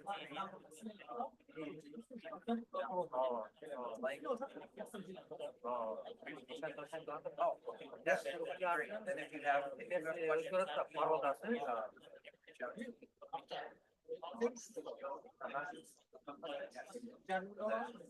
questions,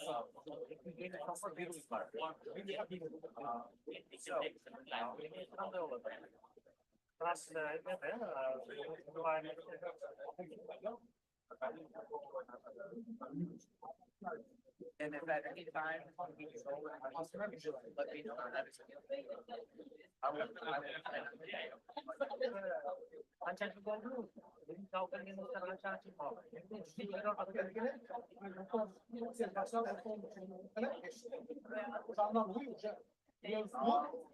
I guess the same question, kind of what I saw here. The agriculture practices.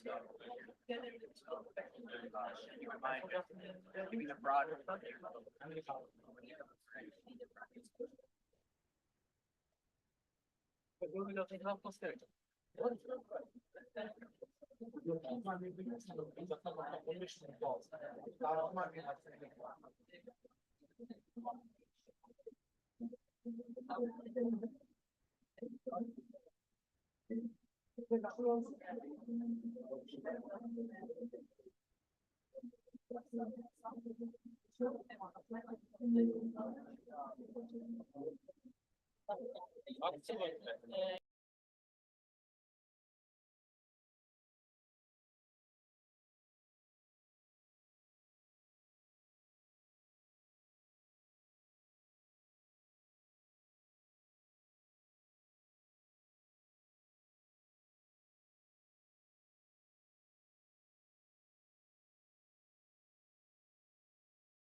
because it's already noon. As we are very precise in our Central Asian countries, we would like to start sharp at 12 o'clock. I would like to invite you to take your seats and join us in this, I think, important session, absolutely important for our country and our region, but I think also in this sense globally. The session is devoted to water resources management in the context of climate change.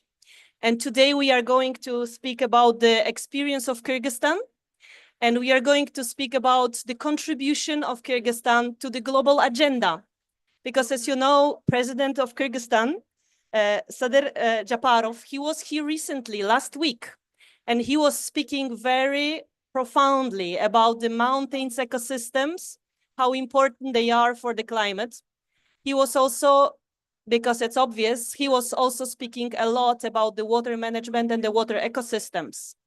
So it means that today's session, which is devoted specifically to water management, is a critical one for the development of Kyrgyzstan, of the region of Central Asia, but also the global agenda. We know that Central Asia is one of the hotspots of the climate change. And today we want to discuss the experience of the country, which to 80% is covered by mountains, which is producing water for itself and for its neighbor countries, working together and sharing the experience in the agriculture, energy, ecosystems, all based on water resources. So we have a very full agenda today. My name is Barbara Janusz Pawleta. I'm representing International Water Management Institute. We are very glad to be co-host of this session.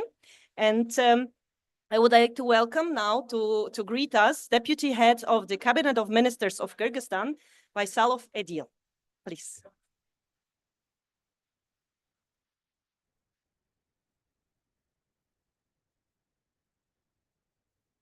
Thank you very much. I will speak in Russian.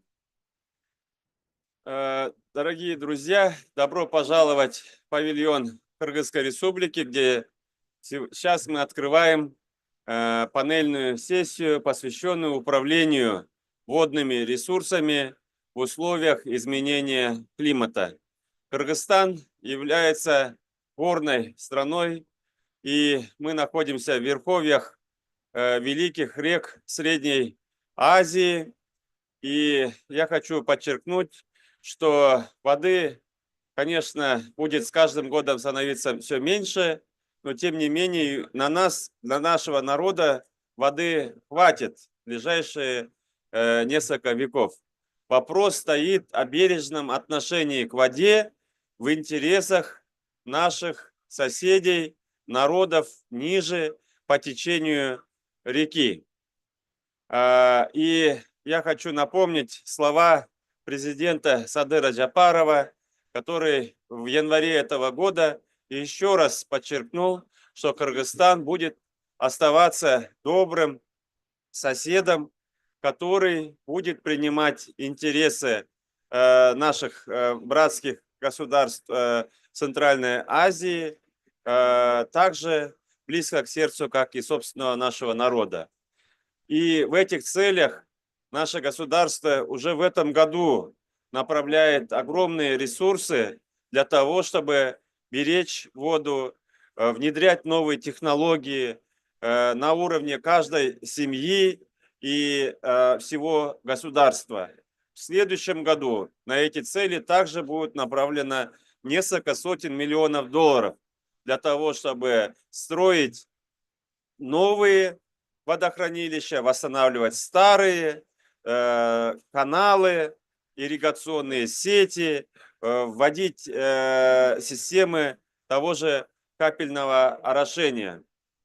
Также мне хотелось бы обратить внимание на то, что в этом году запускается масштабный проект строительства новой гидроэлектростанции на реке Нарын, называется Камбар-Ата-1, и строительство этой станции позволит лучше управлять нашей самой главной артерией, рекой Нарын, потому что она позволит как производить электричество, так и сберегать воду в ирригационных целях для стран ниже по течению.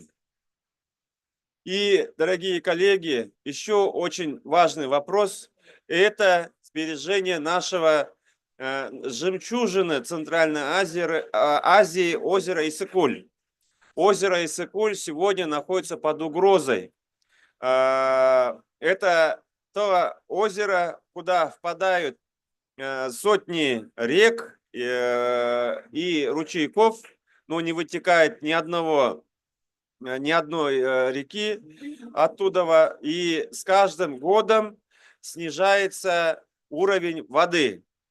Для нас это озеро священное, и речь идет о том, что, конечно же, мы вокруг этого Иссык-Куля, наших фермеров, будем значит, приучать к тому, чтобы они сберегали эту воду, но также я хочу обратить ваше внимание, что те реки, которые впадали в больших объемах в наше озеро, в настоящее время перенаправляются в ирригационных интересах, опять-таки, наших соседних государств. И мы также ставим этот вопрос и будем значит, открыто и честно обсуждать о том, что мы не можем себе позволить потерять еще одно озеро. Мы потеряли уже Арал, мы не можем позволить себе потерять Иссык-Куль. И давайте говорить об этом, значит, честно, обсуждать. Это озеро Иссык-Куль мы должны сохранить. И в ближайшие годы, даже, по-моему, месяцы, мы будем проводить международные конференции на эту тему. Дорогие друзья, еще раз приветствую вас на это мероприятие, и я с интересом буду ждать обсуждения очень важных вопросов сегодня. Спасибо.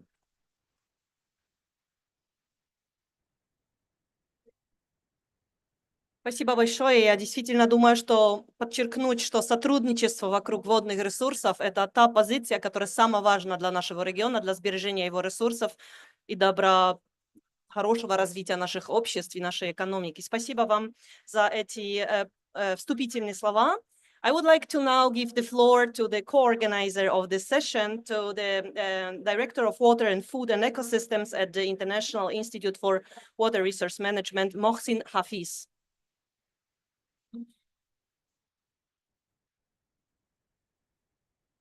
Thank you. Thank you, Dr. Barbara. Good afternoon, everyone. Honorable Deputy Prime Minister talked about that one, the water sources management. When we are talking about in the context of Asia, the climate crisis is a water crisis. So we just need to think about that one, how we'll manage the water sources as a better way. IMI as an institute, we are looking at, we have been working in Central Asia since 2001. And we are working on developing different integrated water management solutions which are climate resilient, and then how we could work it with the governments at the local scale level, at the regional scale level, and the transboundary level for better management and sustainable management of water sources. We know that when we are talking about the water security is a multifaceted. We can have the water security, but we also need to look around that one. The water security is not impacting on the energy security. It's not impacting on the food security, and it's not detrimental to the ecosystem. We have witnessed the problem in Aral Sea in late 60s. There was there was a lot of cotton was produced, but again, that has the impact at the cost of that on the system.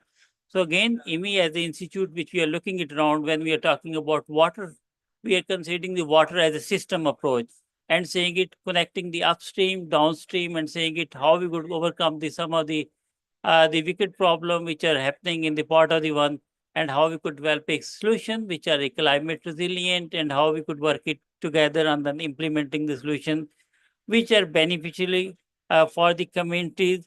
In that way, we need to transform the water system for developing for the water for across food, land, energy, and then the ecosystem, reducing the future water risk.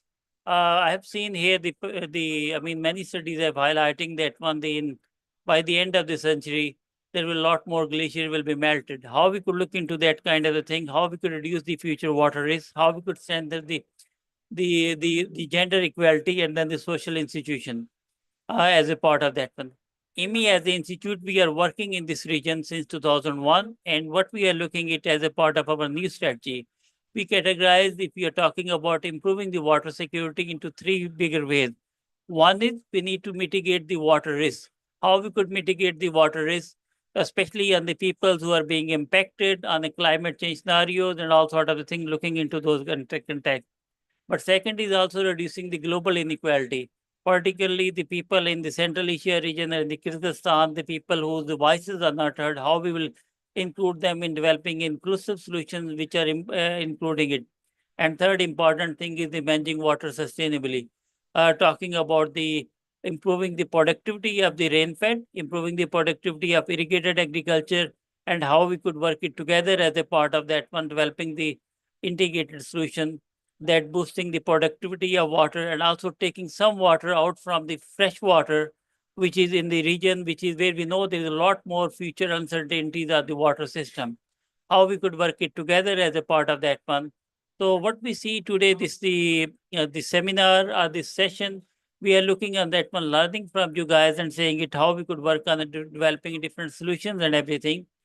And in future, we want to make sure that how we are helping with the ongoing project, which is a Blue Piece is one of the opportunity where we are working it, but many of the other opportunity in developing a stronger partnership with the Kyrgyzstan government in developing the local solution, in developing doing the capacity building, and as well as in saying it how we could lead toward the more sustainable management of water sources in the region. Thank you very much.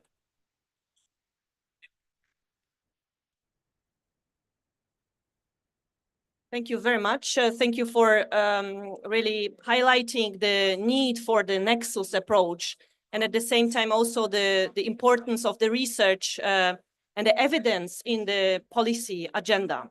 So now I would like to turn already to the first speaker, who is going to present to us the situation in Kyrgyzstan, that we very well understand where we are and where we go.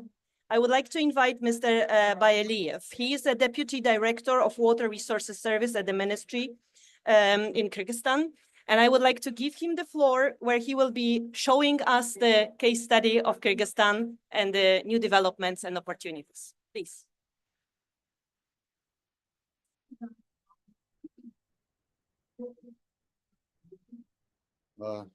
Здравствуйте, уважаемые участники сегодняшнего мероприятия.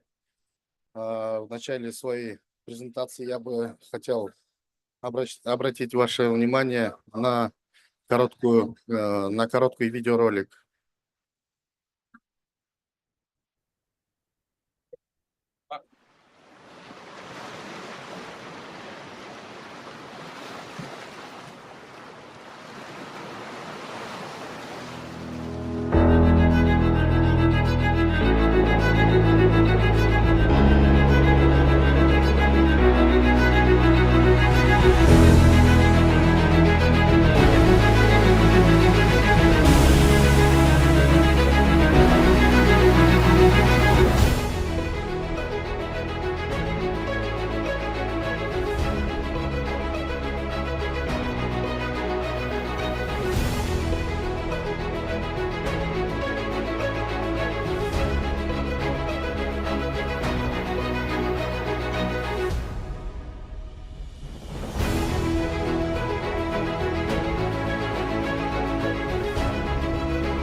уважаемые участники сегодняшнего мероприятия, разрешите поприветствовать вас, всех вас от имени Службы водных ресурсов, Министерства водных ресурсов, сельского хозяйства и перерабатывающей промышленности Кыргызской Республики. На этом мероприятии, проводимом в рамках конференции ООН по изменению климата COP29. Действительно, управление водными ресурсами в условиях изменения климата представляет собой очень важную задачу, требующую комплексного подхода, который учитывает в климатические изменения так и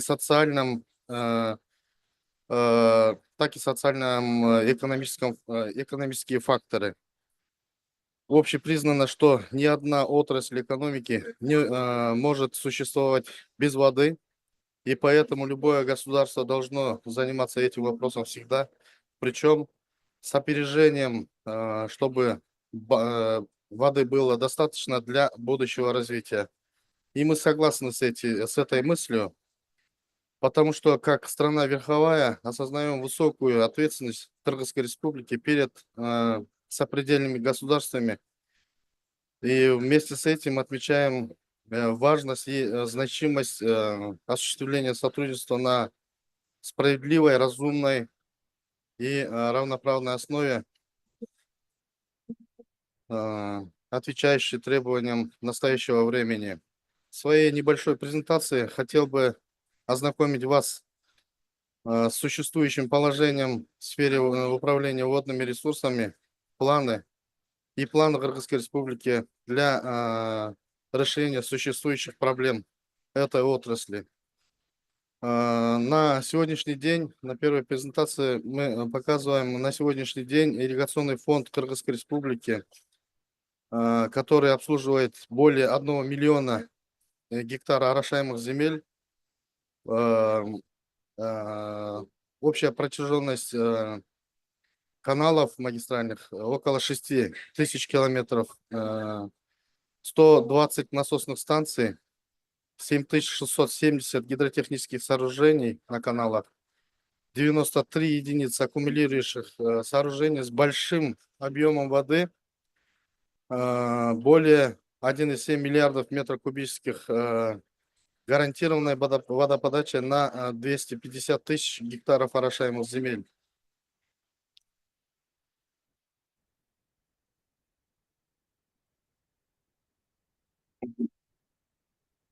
Проблемы в сфере водных ресурсов – это первое ухудшение технического состояния ирригационной сети после 1991 года, как создались мелкие кооперативы, частные участки и ассоциации водопользователей. У нас с того времени появились снижение пропускной способности растительных каналов от 15 до 25%, так как все магистральные каналы, большая часть магистральных каналов находится в земляном русле. Мы сталкиваемся с потерей воды от 30 до 50% и теряем эффективность использования водных ресурсов. Наряду с этим остро стоит вопрос обеспечения чистой питьевой водой населения в сельской местности.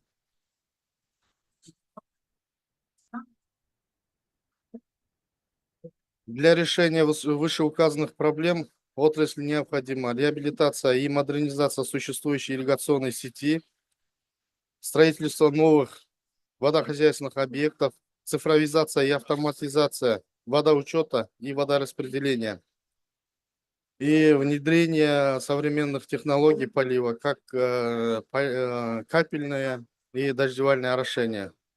На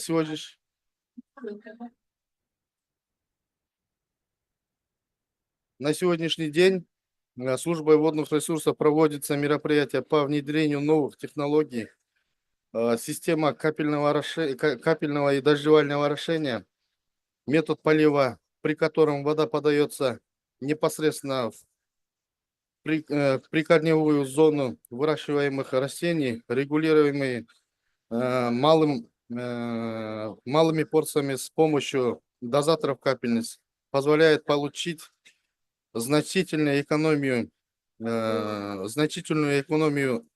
воды и других ресурсов. Бетонное полотно Concrete Canvas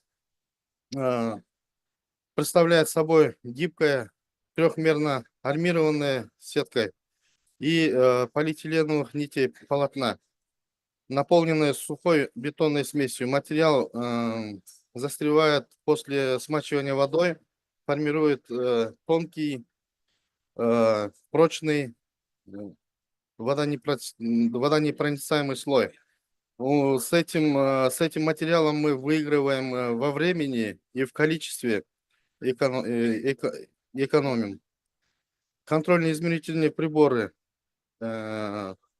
производство ультразвуковых датчиков уровня полностью самостоятельно, начиная от проектирования до сборки и тестирования готовой продукции. Основной особенностью датчиков является то, что они работают через сотовые каналы связи, что позволяет оперативно передавать данные для мониторинга водных ресурсов в реальном времени. Для осуществления этих всех планов и проектов, для реализации вышеуказанных мероприятий необходимо 3,8 миллиардов долларов США, в том числе на строительство БСРов 106 единиц, на приобретение новой техники, на восстановительные и реконструктированные ирригационных сетей и каналов внедрения капельного и дождевального орошения, на строительство и модернизацию каналов, насосных станций. В связи с этим ведутся работы по привлечению средств международных организаций для достижения целей по рациональному использованию и охране водных ресурсов, так как вода является источником жизни. Спасибо за внимание.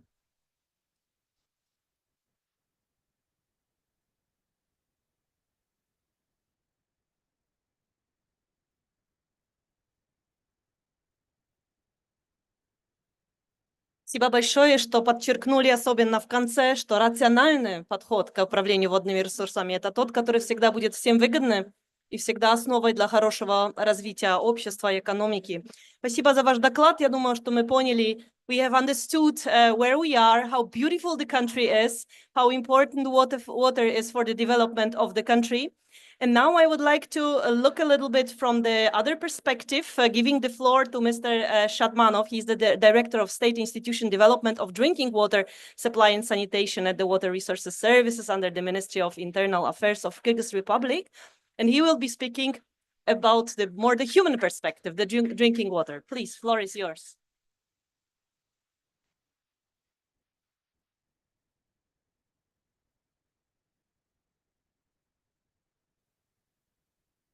Добрый день, уважаемые коллеги. Добрый день, Адиль Джолдубаевич. Я рад вас приветствовать от имени Государственного учреждения развития питьевого водоснабжения и водоотведения при службе водных ресурсов, Министерства водных ресурсов, сельского хозяйства и перерабатывающей промышленности Кыргызской Республики. Хотим отметить важность данной конференции по изменению климата, важность в том смысле, что питьевая вода, наверное, является одним из основных индикаторов изменения климата. Пресной воды в мире все меньше, она убавляется, то есть не увеличивается. В целом важность чистой питьевой воды также имеет огромное свое место в Кыргызской Республике. И эффективная и рациональная система водоснабжения и санитарии тем самым позволит внести свою лепту в изменении климата в целом в мире. Влияние... Так, значит, Наша презентация в целом направлена на то, чтобы коротко рассказать ситуацию в Кыргызской республике и какие проекты мы готовим. И в частности, один основной большой проект, где мы ищем инвесторов, где мы ищем консультантов, как технических, так и финансовых. Мы готовы пригласить их в этот проект. И вот, начиная свою презентацию, я хочу сказать о влиянии изменения климата на водные ресурсы Кыргызстана. Это, конечно, в первую очередь повышение температуры. Температура в Центральной Азии растет быстрее, чем в среднем по миру, вот вызывая климатические риски для региона. Снижение летних осадков и как раз-таки наоборот наводнение. Уменьшение количества осадков и увеличение засух, и также наводнение вот, негативно влияет на водные ресурсы. Таяние ледников. Кыргызстанские ледники сокращаются на 1-2% в год, что угрожает вот, долгосрочному водообеспечению. Сезонные колебания потоков – это вот резкий рост воды весной повышает риск паводков, а летний дефицит осадков усложняет ирригацию. А от угрозы в части для питьевой воды – это засухи и, конечно же, демографический рост в населенных пунктах. И вот в Кыргызской республике на сегодняшний день имеется 33 города. В целом обеспечены на сегодняшний день это 54,5%, это 24 города. Из них нуждается в реабилитации 13 городов, это 29,5%. На сегодняшний день реализуются проекты в 7 городах. Реализуются проекты в системе водоснабжения, так и канализационно-очистных сооружений. В целом 1810 сел, это села вне городских агломераций. Здесь у нас картина 48,8% обеспечены у нас, это 883 села. Нуждается в реабилитации, значит, 705 сел, это 39%. На сегодняшний день реализуются проекты по водоснабжению больше, чуть меньше по санитарии в 222 селах Кыргызской республики. При реализации проектов по строительству систем водоснабжения основное финансирование у нас идет из республиканского бюджета, но также в сфере инфраструктуры используются, конечно же, международные финансовые институты, кредиты международных финансовых институтов. Хотелось бы здесь отметить, естественно, в стенах данной конференции это Всемирный банк, это Европейский банк реконструкции и развития, это Исламский банк развития, это Азиатский банк развития. Естественно, есть еще и другие, множество других банков. Так вот, мы говорим о том, что мы готовим новый проект. Это многоэтапный программный подход. На сегодняшний день мы его называем как всеобщий доступ к водоснабжению и санитарии в Кыргызской республике. Короткое название мы пока еще не утвердили, но мы близки к названию Тунуксу. Значит, цели развития программы – это расширение доступа к услугам питьевого водоснабжения именно вот устойчивым к изменению климата в целевых территориях, укрепление институционального потенциала, управление услугами водоснабжения, устойчивых к изменениям климата на местном и национальных уровнях. Здесь мы хотим рассказать вам о финансировании. В целом, проект состоит из 4 компонентов. Здесь они поделены по суммам, которые на сегодняшний день мы уже изыскали. Первый компонент – это инвестиции в водоснабжение. Она втягивает в себя строительство. Второй компонент – это развитие санитарии. Вот что в случае изменения климата очень важно, чтобы сточные воды очищались и даже повторно использовались как техническая вода. Третий компонент – это программа повышения качества услуг на основе результатов деятельности. Там будут гранты на основе деятельности.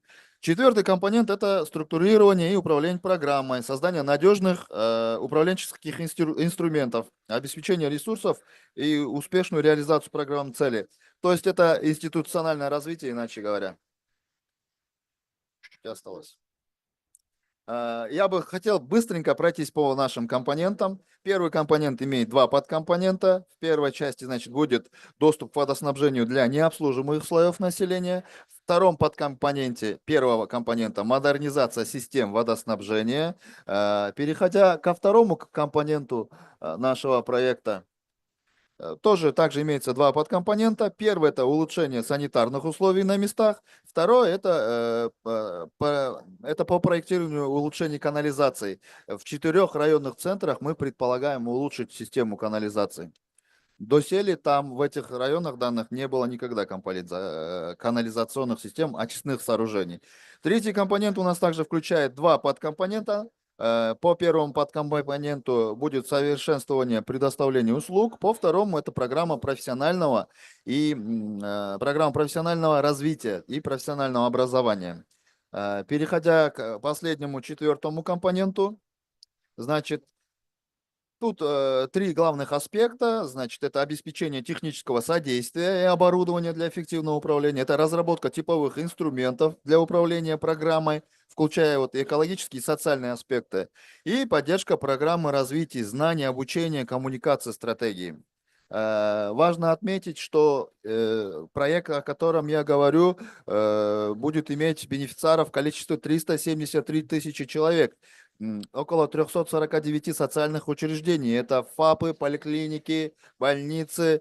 Созданы будут 4 предприятия водоснабжения. Тут предполагается идея централизации эксплуатации. Это вот я в самом начале говорил, что устойчивость состоит из 3 китов. Это эксплуатация, это экономия и правильное строительство. Ну, коротко о 10-летней программе. Мы призываем, опять же, всех инженеров, мы призываем финансовых менеджеров, мы призываем финансовые институты участвовать в нашем проекте, потому что проект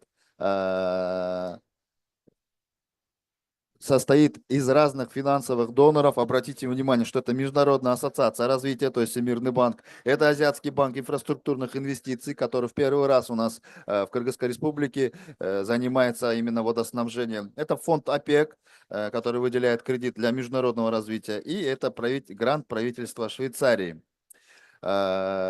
И уже заканчивая свою презентацию, хочу сказать, что будет несколько фаз. На первой фазе у нас именно будет вот такое действие, что в декабре мы планируем переговоры, в январе мы утверждаем доноров в 2024 году, в 2025 году в июне мы планируем ратификацию, то есть внутригосударственную процедуру, а в июле 2005 года мы ожидаем, что будет вступление в силу. Спасибо всем большое. Вода – источник жизни.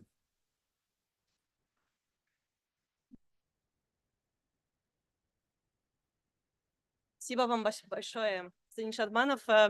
Конечно, тема настолько важна, как раз питьевая вода, водоснабжение, водоотведение, что даже не можно было прорвать и сократить выступление. Я думаю, что это очень важно. И now from the national level, we would like to show the neighborhood. We would be moving to Uzbekistan because there are very good experiences of the bilateral cooperation, but also the Vice Minister of Water Resources, who is going to address us today, Mr. Timur Butanbayev. He will be speaking about explicitly experience of Uzbekistan in this field. So please, floor is yours.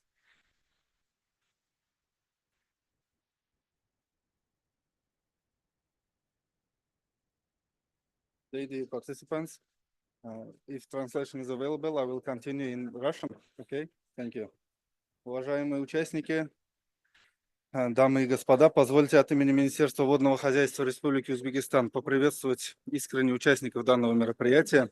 В результате глобального изменения климата на протяжении последних 50-60 лет площадь ледников в Центральной Азии сократилась примерно на 30%. В ходе своего выступления на конференции, на данной конференции по климату, президент Республики Узбекистан. Ближе? В ходе своего выступления на данной конференции президент Республики Узбекистан господин Шавкат Мирзиёев обратил внимание на то, что изменения климата превратились в главный глобальный вызов, последствия которого остро ощущаются странами Центральной Азии. Глава нашего государства подчеркнул стремление Узбекистана расширить свой практический вклад в совместное преодоление последствий глобальных климатических изменений и озвучил ряд инициатив. Предложено разработать под эгидой ООН декларацию об обязательствах по обеспечению здоровья и экологической безопасности речных экосистем. С учетом стоящих перед Узбекистаном современных вызовов, президентом и правительством республики уделяется большое внимание реформированию сектора водного хозяйства в целях совершенствования системы управления водными ресурсами, их эффективного использования, модернизации и развития объектов водного хозяйства с использованием передовых технологий и мер по адаптации к изменению климата. В республике ведутся работы по реализации задач и достижению основных целевых показателей концепции развития водного хозяйства республики на 20-30 годы и приоритетных направлений стратегии Узбекистан-2030. В стране уделяется особое внимание расширению масштабов внедрения водосберегающих технологий, что позволяет значительно сэкономить воду и при этом повысить урожайность.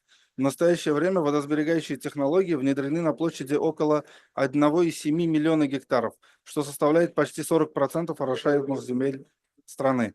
Предпринимаемые меры по повышению эффективности использования водных ресурсов позволяют ежегодно экономить 8 миллиардов кубических метров воды или 15% потребляемой страной. Также одним из приоритетных направлений развития водного хозяйства Узбекистана является улучшение добрососедских отношений и укрепление сотрудничества со странами Центральной Азии по рациональному использованию водных ресурсов трансграничных рек нашего региона. Благодаря мудрой политике и усилиям президента республики в рамках совместных водохозяйственных комиссий и рабочих групп со всеми странами Центральной Азии эффективно решаются многие вопросы. Уважаемые коллеги, учитывая стратегическое значение водных ресурсов в Центральной Азии, наиболее актуальной становится консолидация усилий всех стран региона с целью реагирования на негативные последствия глобальных вызовов.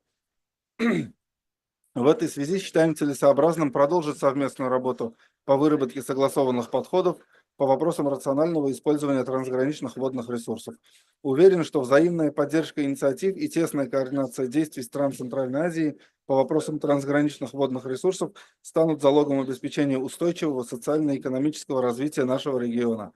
В завершении своего выступления позвольте еще раз выразить благодарность Министерству водных ресурсов, сельского хозяйства и перерабатывающей промышленности Кыргызской Республики, международным организациям и всем нашим международным партнерам по развитию. Спасибо за внимание.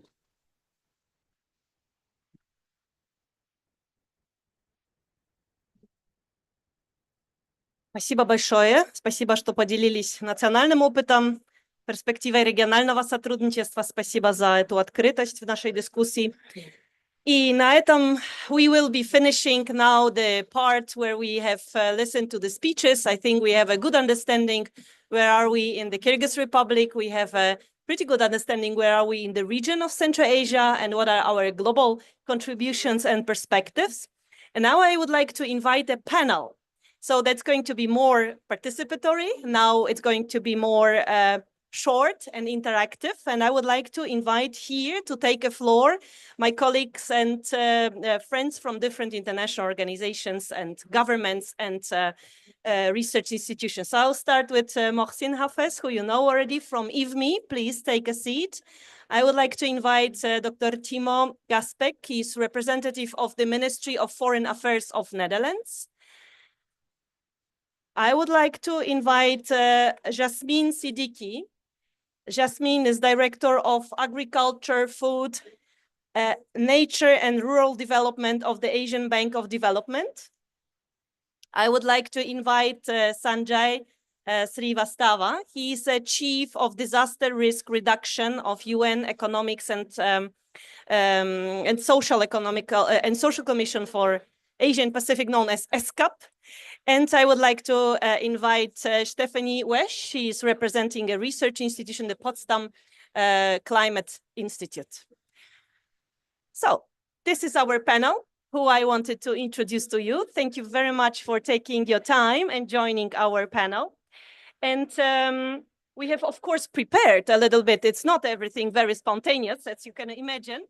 So my colleagues know very well that today we are speaking about mainly focusing on Kyrgyzstan, on the region of Central Asia, on mountainous ecosystem and its relation to water, how important it is to move for the national agenda, regional agenda, and global agenda.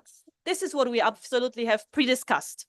But now what we have not pre-discussed is that they will share with us their experience from the very different perspectives of the, as you see, academic institutions, international development partners, but also governmental perspectives.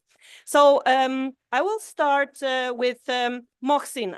Mohsin, I would like to ask you, since you are representing IVMI, International Water Management institution developing research for development, focusing on research for development, what is the perspective, what are the good practices from for the decision support systems? How do you see it? And just technically to all of you, be brief, because we would like to also welcome questions from our audience. So each of you has like around 3, 4, maximum 5 minutes to speak to us. Okay. So Mohsin, that's your question. Thank you. Thanks, Barbara. I think I will say that when IMI as a Research Institute for Development Institute, we are taking the water system approach. As I mentioned that we have a project, CGIAR initiative, Water, Energy, Food Nexus Gain, which is also being implemented in Central Asia, and we are doing it on Amu Darya River Basin. One of the issue which we are looking at around that one when we are talking about water security, how that's impacting on the food security, and how that's impacting on energy security. So back in 2022, we had a regional dialogue with the Central Asian government.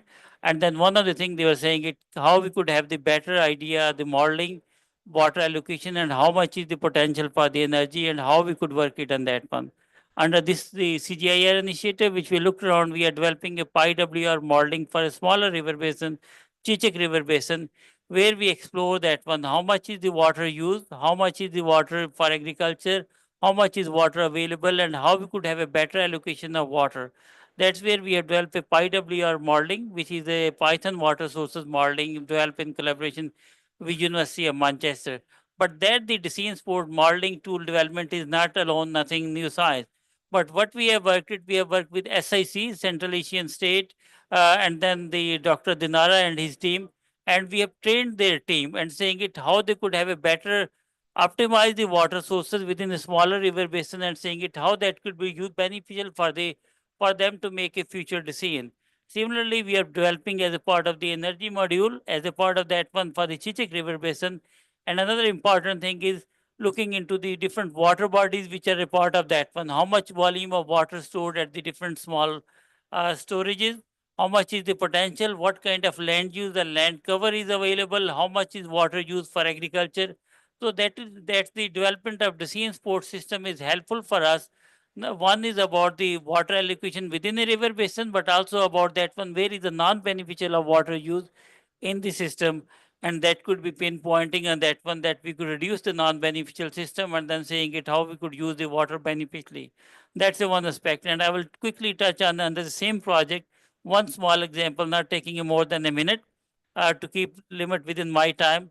In Zarafshan Valley, there is a lot of water which is being pumped from the ground and then it's up to the up in the mountain that's in Uzbekistan. That water is used for growing irrigated crop, but then that's the water which is the pump which are used, that's a very unproductive, that's using around 46% of energy losses of that one. And on the top you are doing it, the government was giving a lot of subsidy for those pumps, but when on the top when you're pumping the water and that water is used again for flood irrigation, there's again huge amount of losses. So we worked on the whole system, water, food, energy system, and saying it how we could convert the top from flood irrigation to the drip irrigation system, and then working with the Uzbekistan government, and how we could convert the subsidy which is given to the downstream to the energy pumps, and that subsidy could be available to the top irrigated farmers, and working with those farmers for the transformation of that one, and that has helped in establishing a presidential decree. And now the Uzbekistan government is implementing the water saving techniques across across the Uzbekistan to save the water, to save the energy and betterment for the country. I will stop here. Thank you very much. Thank you, Mohsin, for showing us the link between the technologies like modeling into the predicting the future scenarios to inform the policy, especially in the nexus context between water, energy, agriculture, and environment. Thank you for this positive experience. And now I would have a question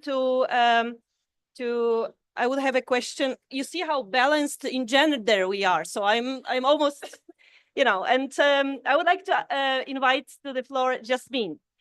I'm so, you know, personally touched because I haven't seen Jasmine, I think, for 7 years now. And this is the first time when we see each other again. So I'm very happy that Jasmine is with us. And I would like to ask you, because you have so many years of experience, not only globally on the ADB side, but also in Central Asia. You know, we are in the Kyrgyzstan context, we are in regional context of Central Asia, and globally your experience from ADB. So what do you think about, what are the future perspectives? What are the current challenges related to water saving, to the new technologies in terms of the rational use of water resources? So I was equally delighted when I saw you, Barbara. It's been a long time. So lovely to see you. I'm very grateful to all of the government representatives here as well. And it was an excellent idea for a session to have these various perspectives. I'm also pleased to see that there are at least 3 of us here who represent half the population of the world. So the gender imbalance, we'll try to rebalance here.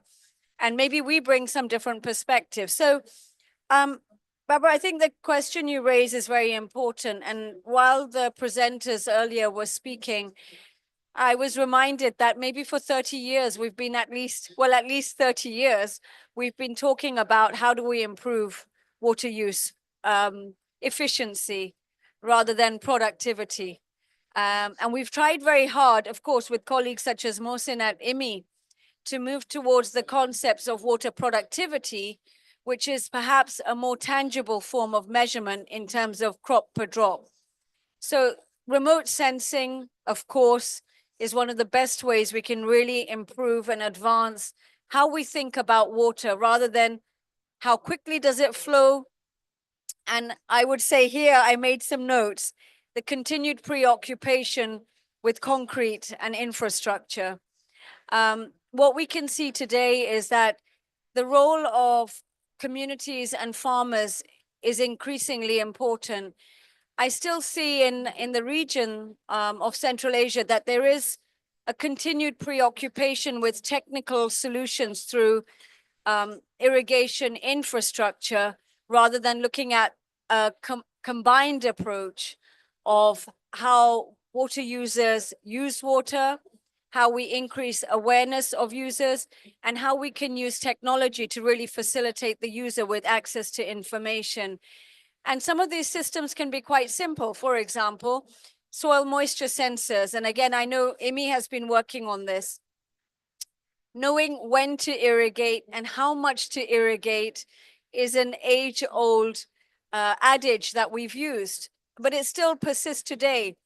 Farmers in the upstream areas tend to over-irrigate, and we see issues of soil deterioration.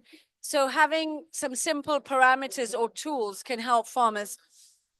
ADB has an ongoing project in the Tui River Basin in the Kyrgyz Republic, which has been ongoing since 2018. And here we're trying to do a combined approach, not just of on-farm water management improvement through the use of modernization rather than rehabilitation. Rehabilitation only provides us the same infrastructure upgraded. Modernization gives us a level of service delivery which is appropriate. But we're also combining this with engaging 9,000 participants, including women farmers, and training them in sustainable water management. Importantly, what we're really focusing on is irrigation scheduling. So that point about when to irrigate and how much to irrigate remains a very critical area for farmers and improving productive use of water resources. We will be planning to have another project following on from this one. And importantly, in the case of the Kyrgyz Republic, what we'd like to do is really look at combining water-saving technologies, farmers' capacity building, with the broader challenges of water availability and soil erosion in mountainous areas. So it's more of using that landscape-based approach and looking at a combined effort around more integrated uses of water that we consider to be very critical in upland areas. I'll stop there, Barbara. Thank you very much, Jasmine. Thank you for speaking about water productivity and evidence for this in a very particular way through the potential which is burned in the people, not only in the technologies, right? And looking into the modernization, as you said, from the very broad perspective, not only the technology and infrastructure, but investing into people who then as a local communities are able to implement this new modernization approach, right? I think that's a very valuable insight. Thank you very much. I would be liking now to invite to the floor Timo. We spoke about this before. Of course, Netherlands has a vast experience in water management, globally important, right? But I think that you have also very interesting insights specifically about the catchment management, how to look into the catchment, water management in the catchments from the perspective of efficiency.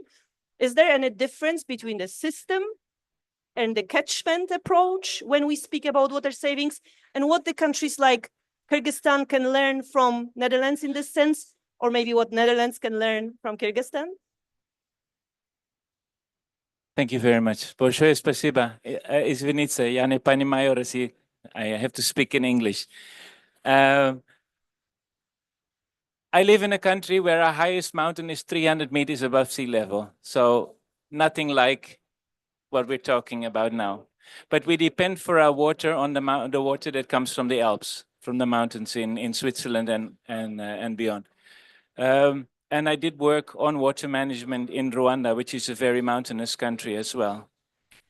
And I think looking at climate change, the big challenge that we're facing is the loss of the buffering capacity in the catchment. We see less snow, more rain, and that means it goes away immediately instead of being slowly released. If we can keep water up in the mountains, we have a more gradual release of water later on, and we have more water when we need it most in the drier parts of the year.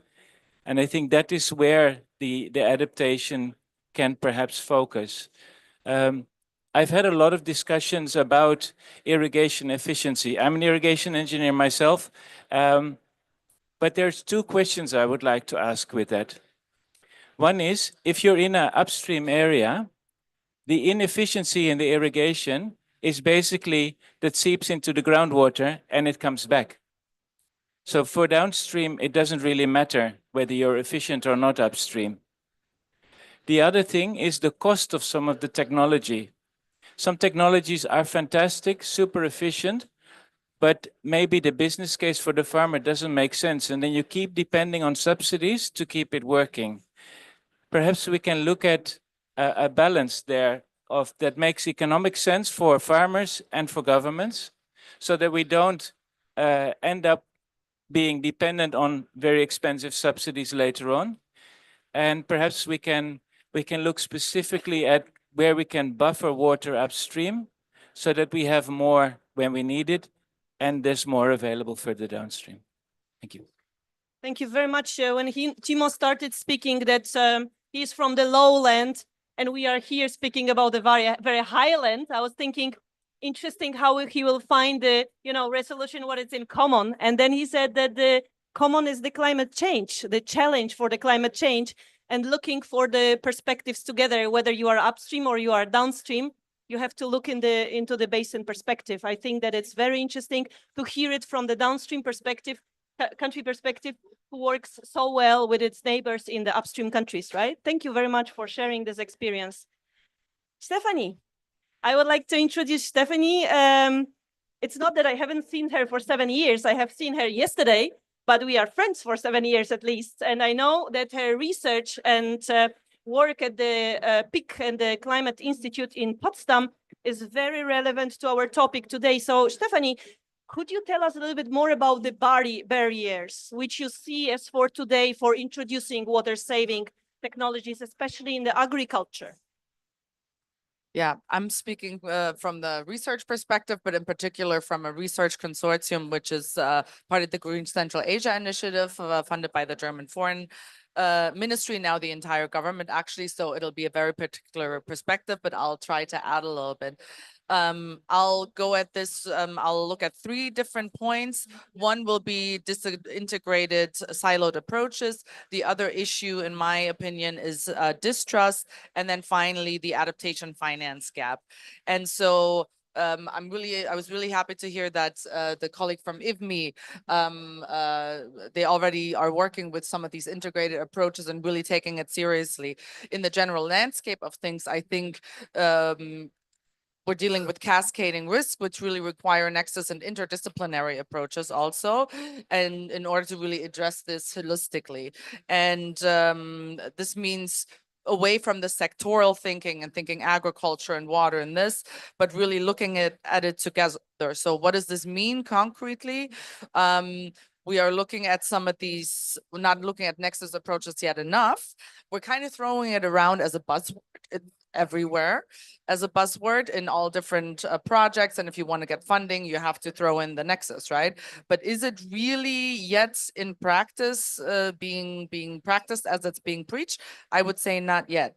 And so, so the climate impacts, in addition to governance choices, of course, have compounding effects. So decreased freshwater availability means empty reservoirs, means decrease in hydropower production, means higher energy prices. So we need to look at this holistically in order to really understand this. And at the same time, some of these water saving technologies are not only connected to water directly, but also pertain to farming management, for example. So of course, we can look at water harvesting techniques, but also, as my colleague said, going a little more into the human capacity aspect of things, also usage of drought-resistant crops and raising awareness through trainings for farmers with regards to this. And then also another thing which is even further down the road in terms of supply chain is improved storage techniques, so that more of what we're producing in terms of agriculture actually lands on the tables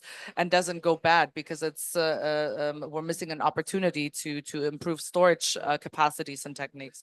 So really, we need to look at this holistically. The next issue for me is distrust. And this is, of course, particularly salient in border regions, especially when the border demarcations are somewhat unclear. And in such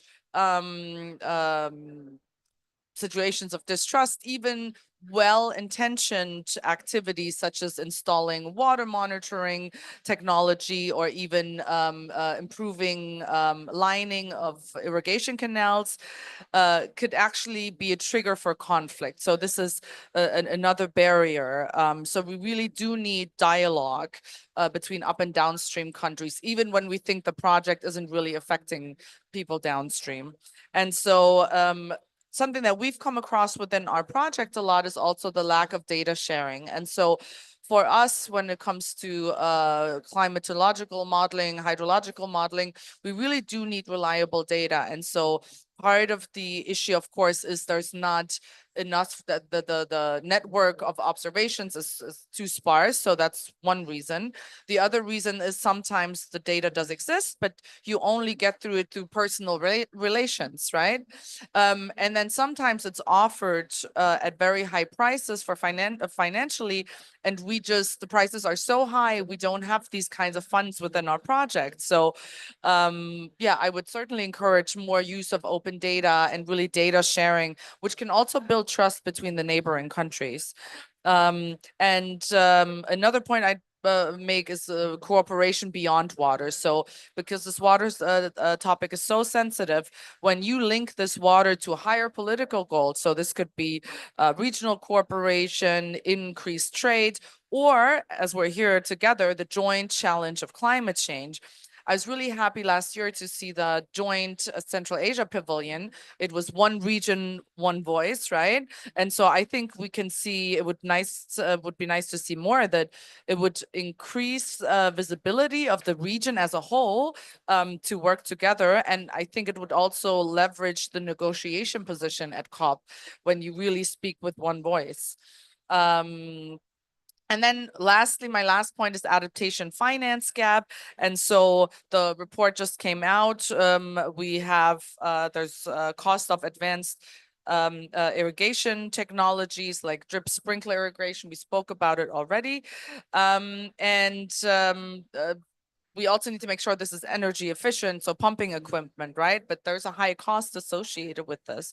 And so the aging infrastructure, we've talked about it over and over again, largely outdated irrigation infrastructure and leading to significant water loss.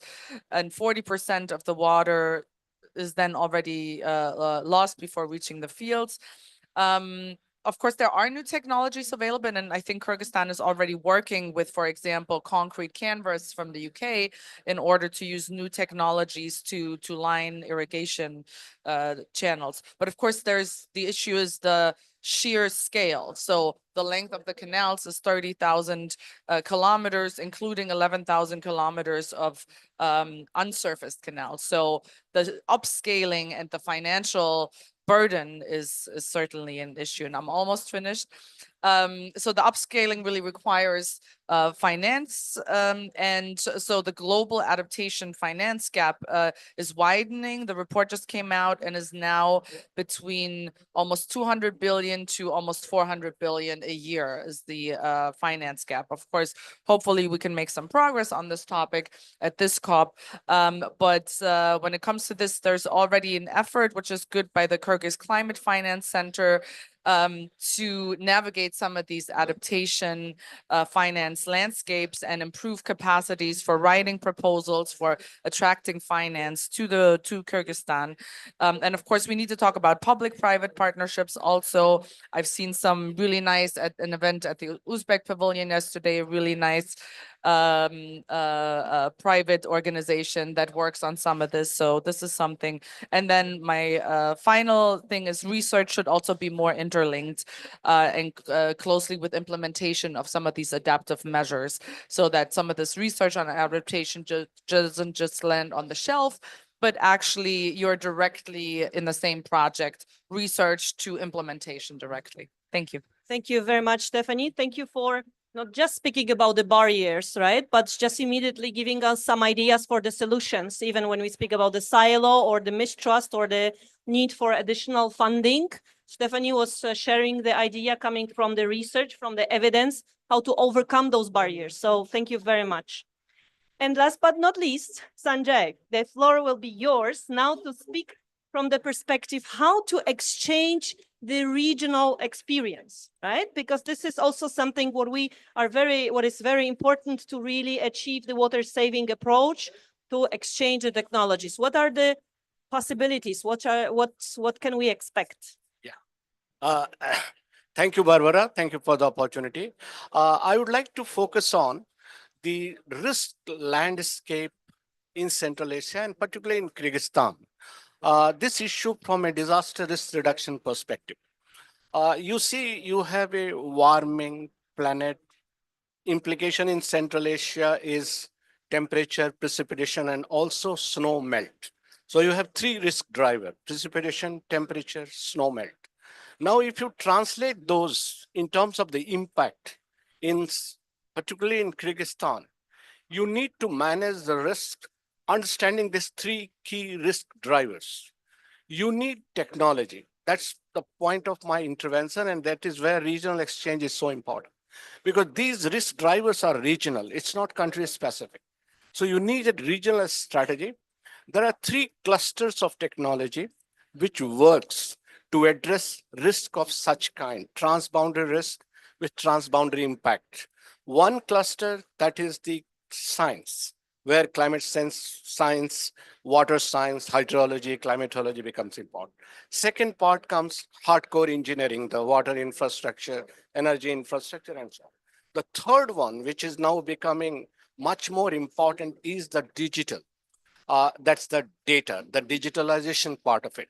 Now, in a country, you need to have balance of all the three to make a difference, particularly water harvesting technology in such a complex risk scenario. You need a very appropriate balance of the technology, the three cluster which I was talking to you. Let me cite in the end what CAP is doing in Kyrgyzstan, in Central Asia. We brought the data science through the Earth observation satellites to monitor drought regularly with what is called Earth observations, drought monitoring, and working with the Emergency Situation Ministry of Kyrgyzstan government. We have a Central Asia Drought Information System put in place with Ministry of Emergency Situation. Then we have slow onset disaster, again with Ministry of Emergency Situation and Hydromet agencies. And then finally, RLC, which is part of a resolution. All three technology cluster we are putting into use to address this particularly the Kyrgyzstan disaster risk reduction with a regional and sub-regional perspective. So thank you. Thank you very much. Thank you, Sanjay, for picking up the topic that water is not only the blessing for all of us, but it can be also a danger, right? So we have to really pay attention to whatever helps. So the technologies in the sense for against the flooding, against the droughts, how can we ensure that water remains more the blessing than the challenge to all of us? Thank you for sharing specifically the experience from Kyrgyzstan, because I think that could be very valuable also to other countries as we exchange here within the region and globally. That's it. Our panelists told us what they know, but I'm sure that they know much more. So there is one opportunity for a question. If somebody would like to ask something specifically in terms of the policy, research, development agenda. I see one. So can we pass a microphone?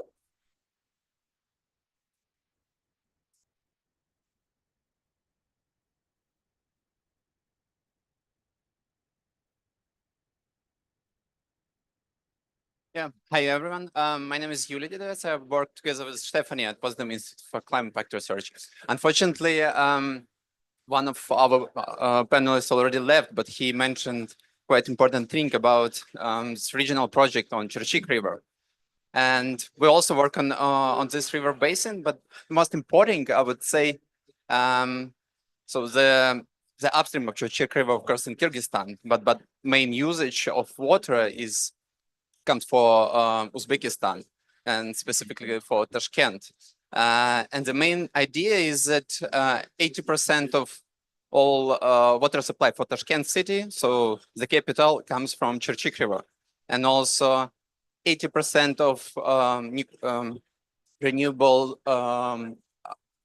electricity from hydropower also comes from this river. So we can see that Kyrgyzstan has upstream basin, but main usage is downstream. And the question to you as experts, how do you think, how manage the situation when we have upstream country where water is basically forming and downstream country who is using this water? What's the interest, for example, very pragmatic question, what's the interest of Kyrgyzstan would be to have a good relationship with Uzbekistan in terms of this water usage? Of course, for example, Tim already mentioned about this basin approach and how it's important. But from your experience, how do you think, what's the best methodology or best approach in this kind of relationships? Thank you. Is this question to anybody specifically or to whoever wants? Whoever wants. Yeah. So is there, yeah, Jasmine, you would like to? Thank you. Maybe I can just take a first stab at responding to share about the work that the Asian Development Bank is doing on regional cooperation. You may have heard of the Central Asian Regional Economic Cooperation Platform called CARIC, not to be mixed up with the CARIC on environment. This is an ADB-led platform which commenced more than a decade ago on regional trade and economic cooperation. But since 2019, we've been working on a water pillar, which is really to bring together the Central Asian republics in a form of cooperation, which is founded on deeper trust around regional trade and economic cooperation. And of course, the relationship that we have with the countries through our ongoing work and efforts we've been doing. Now, in this CARIC water pillar, we've entered from the climate change lens. So what we've been highlighting to the 5 Central Asian republics is that climate and the impacts of climate on water resources will have significant impacts, of course, downstream and of course on the upstream glaciers context. We have started doing some work now through a working group which has been established with relevant government ministries in a form of cooperation on joint modeling to look at the water energy nexus with the University of Manchester.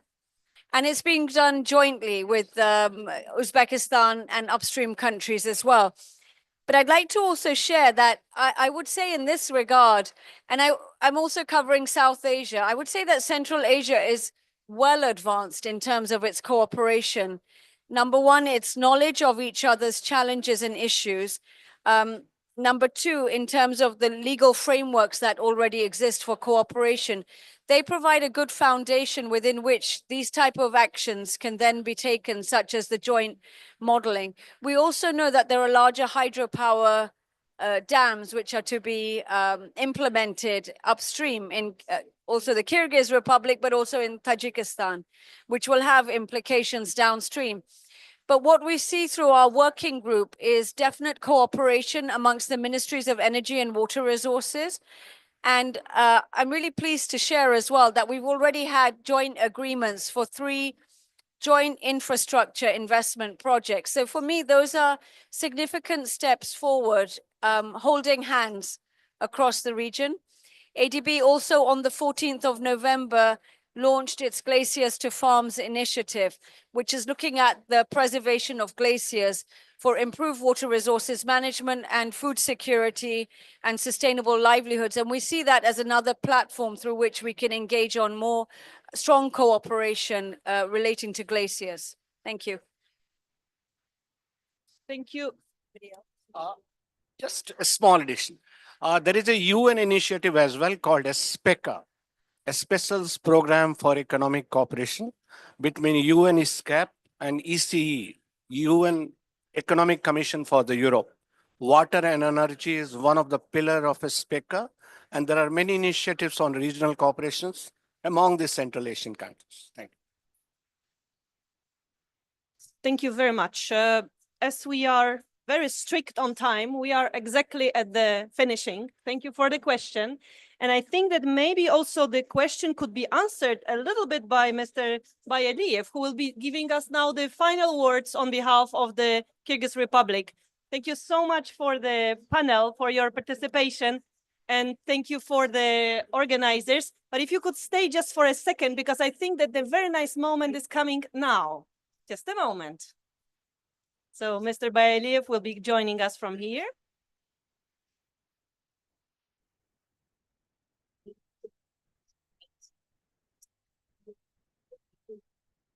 Уважаемые участники нашего мероприятия, уважаемые панелисты, хочу выразить большую благодарность за то, что уделили время и пришли обменяться своим знанием, своими навыками, своим опытом.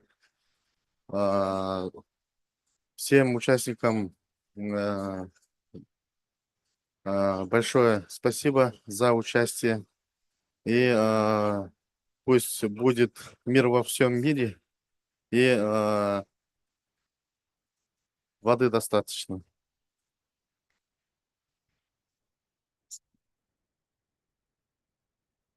И небольшой подарок у нас есть. Разрешите вручить.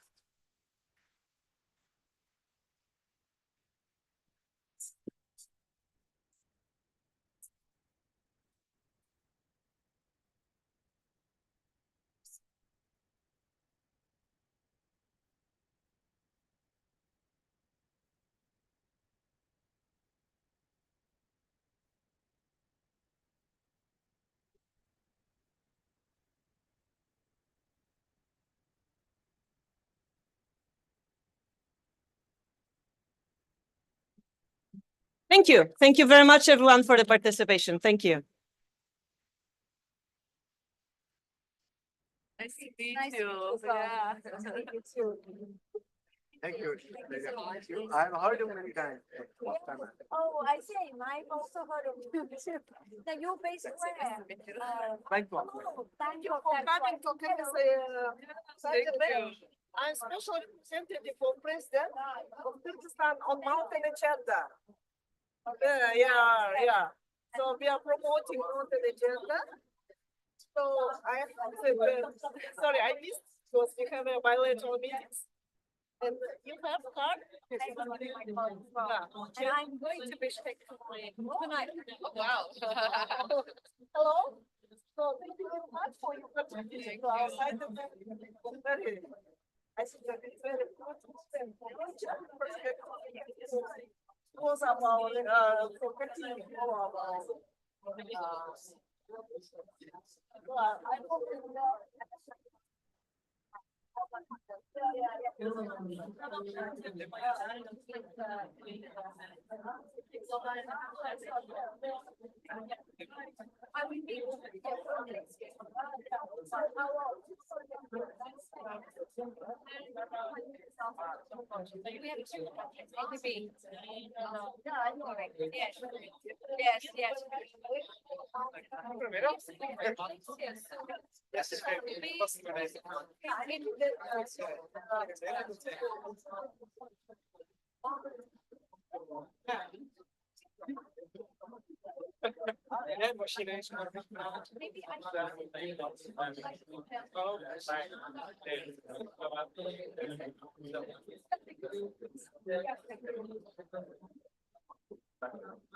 remember, like to be, young people.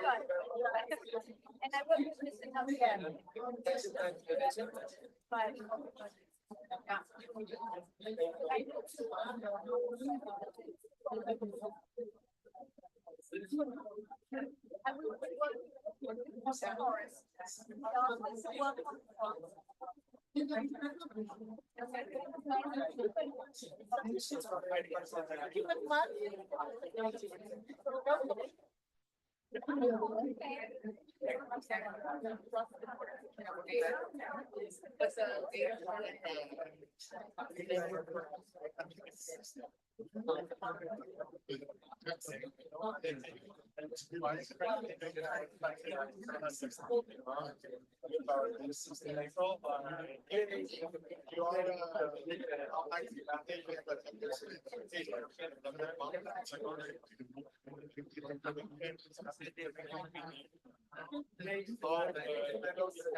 resources.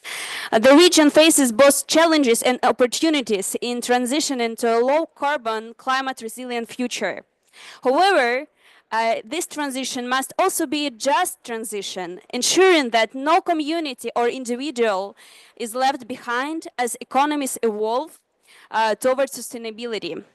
Our discussion today will explore three key themes: the socio-economic impacts of Central Asia's reliance on fossil fuels and the potential for energy transformation, the role of civil society organizations in bridging gaps between government policies and community needs, and the importance of legal and policy frameworks in driving equitable climate action.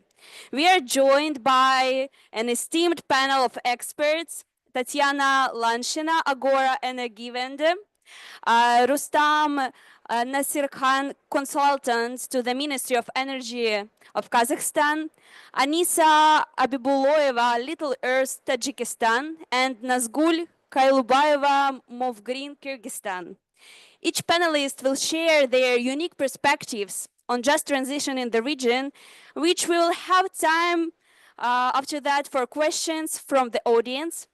But let's begin with the welcome speech from our representative of our host pavilion, Vladimir Grebnev, regional climate change specialist of KAREK, facilitator of Kyrgyzstan Pavilion at COP29. Welcome.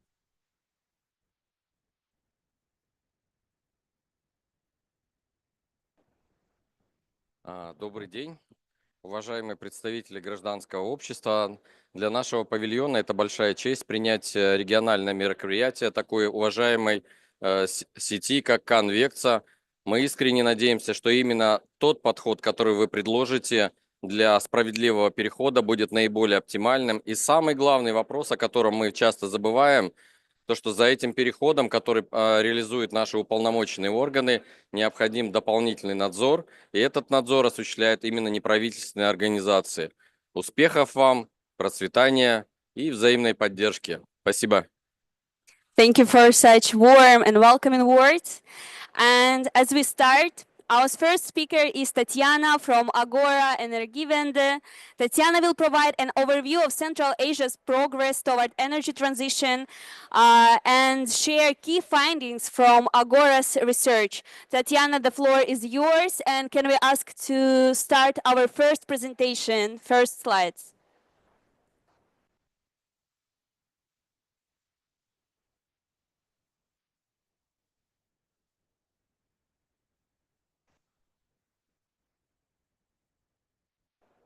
Okay, thank you. Okay, dear colleagues, hello. Thank you very much for inviting me. And I'm going to do a short introduction in the energy sectors of different countries of Central Asia, what's going on with energy transition in the region, whether this transition is just or not very just. And let me begin with the climate and environmental problems which the countries of the region are already encountering. So in this slide, you can see that all countries of the region already have problems that are related to climate change. For example, some countries like Uzbekistan, like Kyrgyzstan, like Tajikistan, they have droughts, and some other countries have water scarcity, and water scarcity also affects the ability of hydropower generation in the countries of Central Asia, and several countries of Central Asia are very much reliant on hydropower.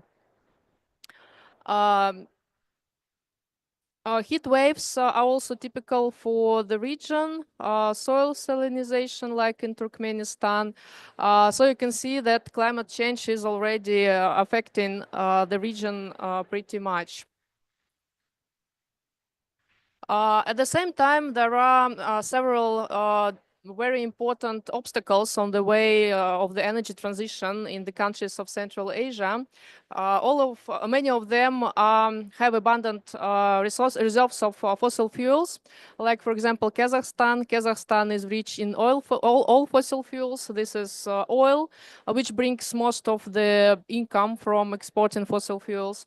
Also natural gas, which is used both domestically and a little bit exported, and coal, which is used very much in the country to produce electricity and heat, and also about 30% of coal that is mined in Kazakhstan is exported to other countries.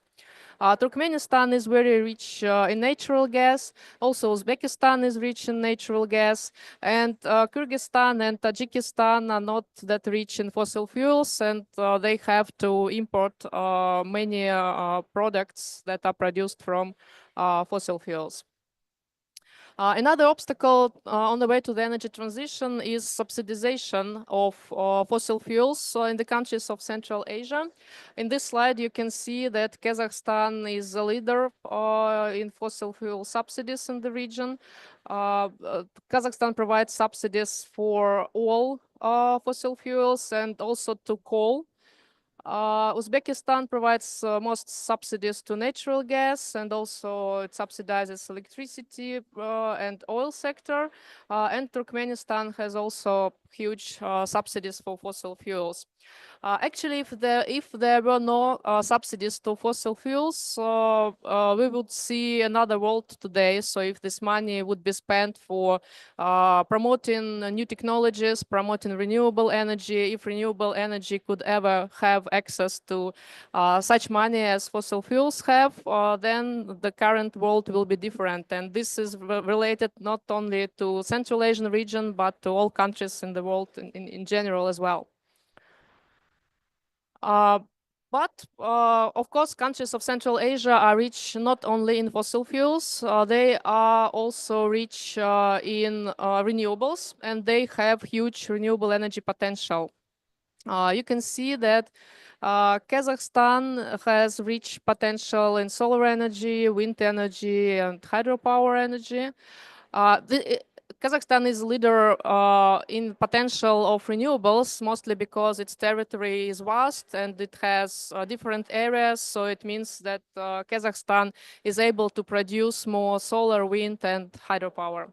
But other countries are also very rich in their renewables resources. Like, for example, Tajikistan has huge hydropower potential, and it is already using it. Kyrgyzstan also has a huge hydropower potential. And if we speak about so-called modern renewables, which include solar and wind for electricity generation, then you can see that all countries also have abundant solar potential, and other countries, apart from Kazakhstan, they have a little bit less of wind potential because there are mountain regions, forests, etc. So some places are not very good suited for installing wind turbines. But for solar, there are not so many obstacles. And another interesting thing is that actually the countries of Central Asia have huge potential to cooperate with each other in terms of electricity production and in terms of balancing variable renewables. This is because their power mixes are very different. So, for example, you can see that Kazakhstan produces most of its power using coal. It's 66%. It has also a lot of natural gas generation, some hydropower generation, and Kazakhstan has already achieved 5% of solar and wind generation. Uzbekistan relies mostly on natural gas. The same is for Turkmenistan. So Turkmenistan produces like 100% of its power from natural gas. And Tajikistan and Kyrgyzstan, they are relying mostly on hydropower. So the share of hydro is more than 80% in their power mix. What can we conclude from this picture? We can conclude that if the countries of Central Asia decide to really significantly increase solar and wind generation, they will need to balance it with flexible generation. And many of them lack this flexible generation because Like in Kazakhstan, there are a lot of coal power plants. They are very old. The average age of coal power plants in Kazakhstan is about 50 years, and they are very inflexible. So it is not possible to use them to balance the growing share of variable renewables. While in other countries, there is a lot of gas generation, which is much more flexible, and hydro generation, like in Tajikistan and Kyrgyzstan, that is also flexible.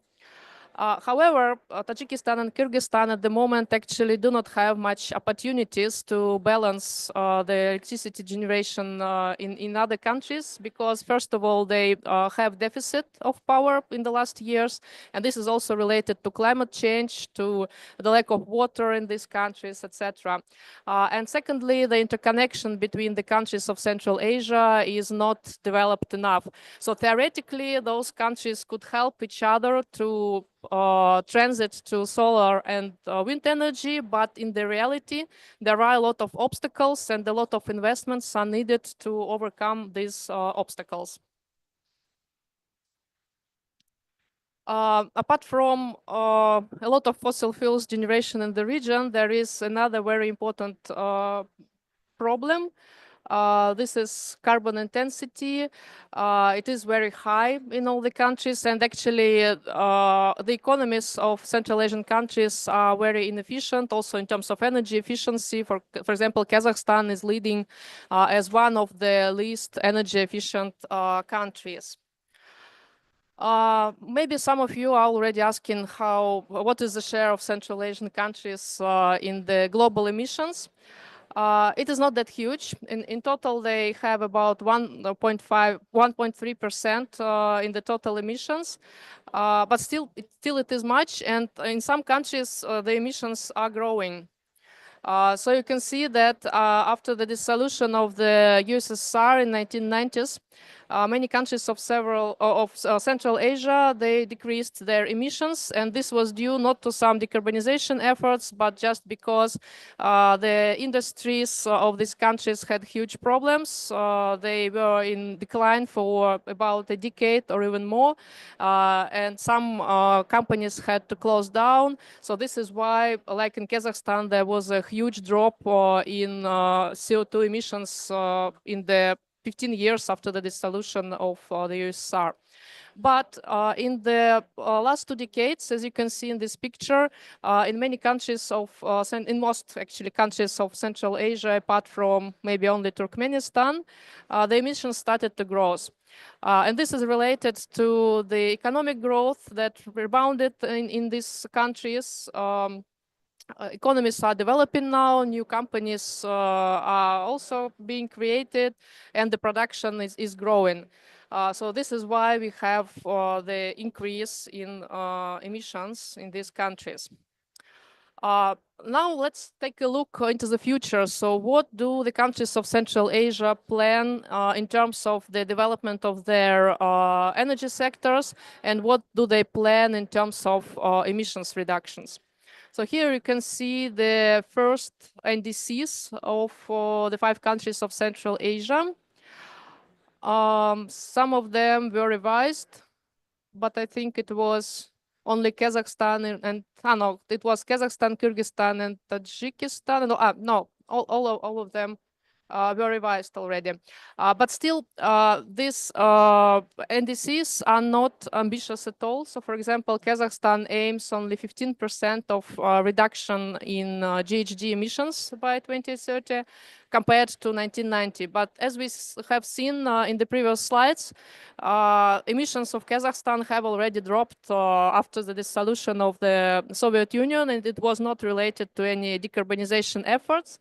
And it means that Kazakhstan now has to decrease just maybe by 5% its emissions to achieve its unconditional NDC target. And conditional NDC target is dependent on international support, and it will be definitely not achieved by 2030. So now Kazakhstan is in the process of developing its second NDC. Hopefully it will be more ambitious. And other countries also lack ambition in their NDC. And if we take a look at the other targets of the countries, like, for example, renewables targets, we can see that Kazakhstan and Uzbekistan are the most ambitious in renewables. Uzbekistan maybe takes the first place in it because its renewables target is actually about 30% of renewables, solar and wind mostly, in electricity generation by 2030.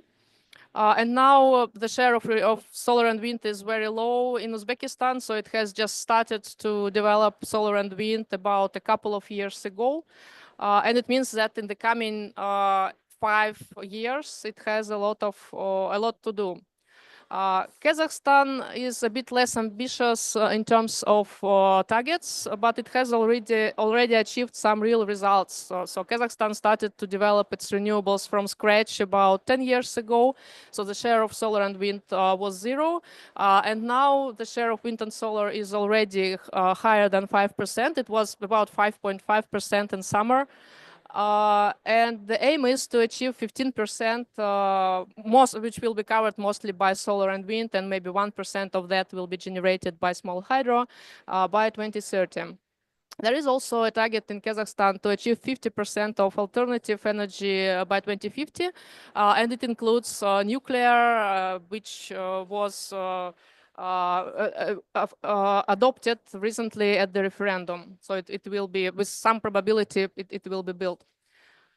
Kyrgyzstan and Tajikistan have less ambitious renewables targets. They are also, like Uzbekistan, are just starting to develop solar and wind, and soon they will build the first large projects.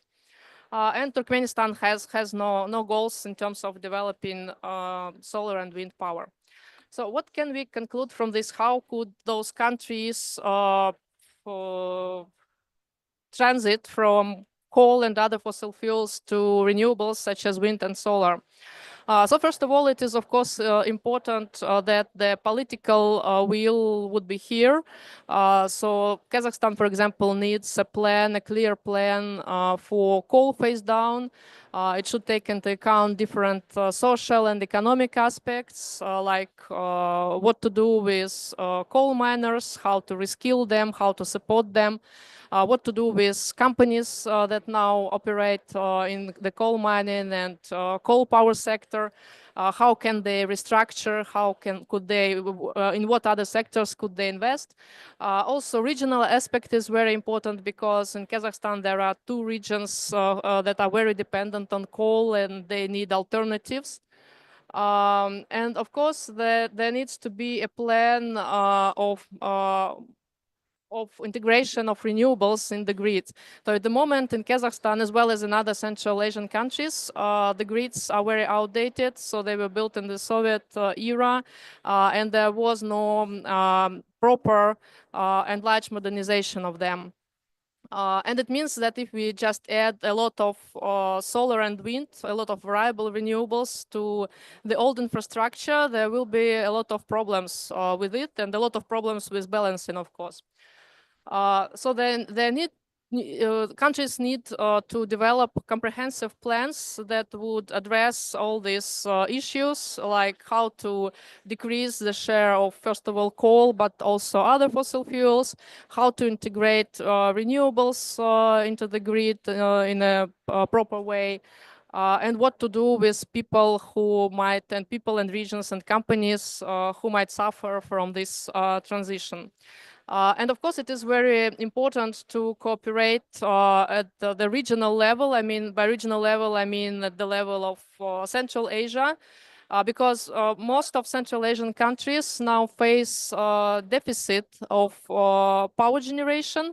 It also relates not only to the countries that rely on hydropower like Kyrgyzstan and Tajikistan, but it is also related to Kazakhstan. So Kazakhstan now also faces severe power deficit. Now it imports more and more electricity from Russia, and it makes its energy dependent on Russia. And of course, it would be better if there would be more opportunities to cooperate on the regional level and to balance the systems of each other. I think I will stop here because it's almost 20 minutes. Thank you very much for attention. Thank you, Tatiana, for that comprehensive overview. It's very important to understand the state of play of energy structure in the region here right now, and what should be done to make a roadmap for just energy transition. Next, I'd like to invite Rustam to discuss Kazakhstan's national policies and how just transition is reflected in its NDCs. Rustam, could you also please share your thoughts on the steps needed to implement these principles effectively? Hello, everyone. I think I just need to make a correction. So I'm not a consultant to Ministry of Energy. I am a director of the modeling department at Jasil Damu. We're a subsidiary of the Ministry of Ecology, and we're sort of technical agency working on the national inventories, operator of the emission trading scheme, and also developers of NDC 3.0. I'm just wondering if it works. Is it fine or? Okay, thanks. So just in essence, we have somewhat a disease, basically with all climate documents. Basically, being a quasi-governmental worker allows to be a little bit frank about the things. So OECD has recently made a report on Kazakhstan, basically about the implementation of the policies.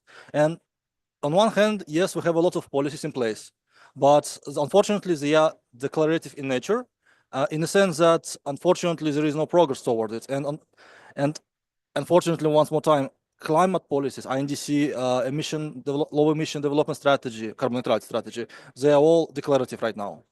So on the desk side, they all give quite a foundation for just transition. So they outline diversification of fossil fuels, they speak about coal exits, they speak about green jobs and reskilling. And likewise, we had previously, like in 2013, a green economy concept, which actually laid foundation again for INDCs, for LEDs. But interestingly enough, this old document also spoke about agriculture, the use of sustainable agriculture, speaking about the water efficiency and resilience for communities, and likewise was calling for a more equitable transition.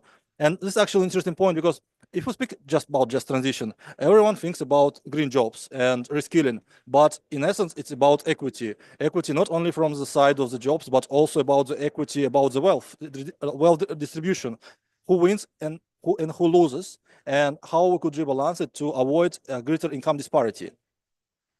So we also have a few other key documents like employment roadmap and regional development plans, which speak about skill provision due to changing industrialization landscapes. To some extent, this issue works. They launch programs providing the advanced training, but this issue about, like, when we speak about climate, economic, we should not forget about institutional capacity and how it should work. Like, if you look on the European Union, it seems to be working. Like, you have several institutions, organizations working together, and they have not synergies, but they have a working exchange of data, and they implement it. So that, for example, you have science communicating to the policy, they integrate their fundings into their research programs, into their industrialization programs, but this does not happen in the post-Soviet, at least, I mean, for Kazakhstan, it's mostly do not happen. So that, like, the climate, I would say, efforts, I mean, they are heavily science-based, but they are not, like, if you will look into whole science programs in country, they are mostly like Soviet-based, a repetition of the old efforts, and not much not much new things happening. So just as an example from the Agora Energy vendors, they're doing the modeling on open source modeling of the power sector for Kazakhstan. And but we don't have many people who are doing this, and those people are basically coming from the abroad. I don't have local capacity for that. And not only, I mean, that just sorry, just a headache coming from my work. It's really hard to explain to a policymaker given their Soviet inclination. And this is more important going when we're trying to promote the INDC 3.0. So, and why it is hard? Like, when you're discussing it, it's their traditional sense that coal is everything for Kazakhstan. Like, we have 70% dependence from, 70% of electricity is generated from coal in Kazakhstan. All heating depends on coal, basically. And when we're coming and promoting renewable energy, we really it's really hard to make a case for them.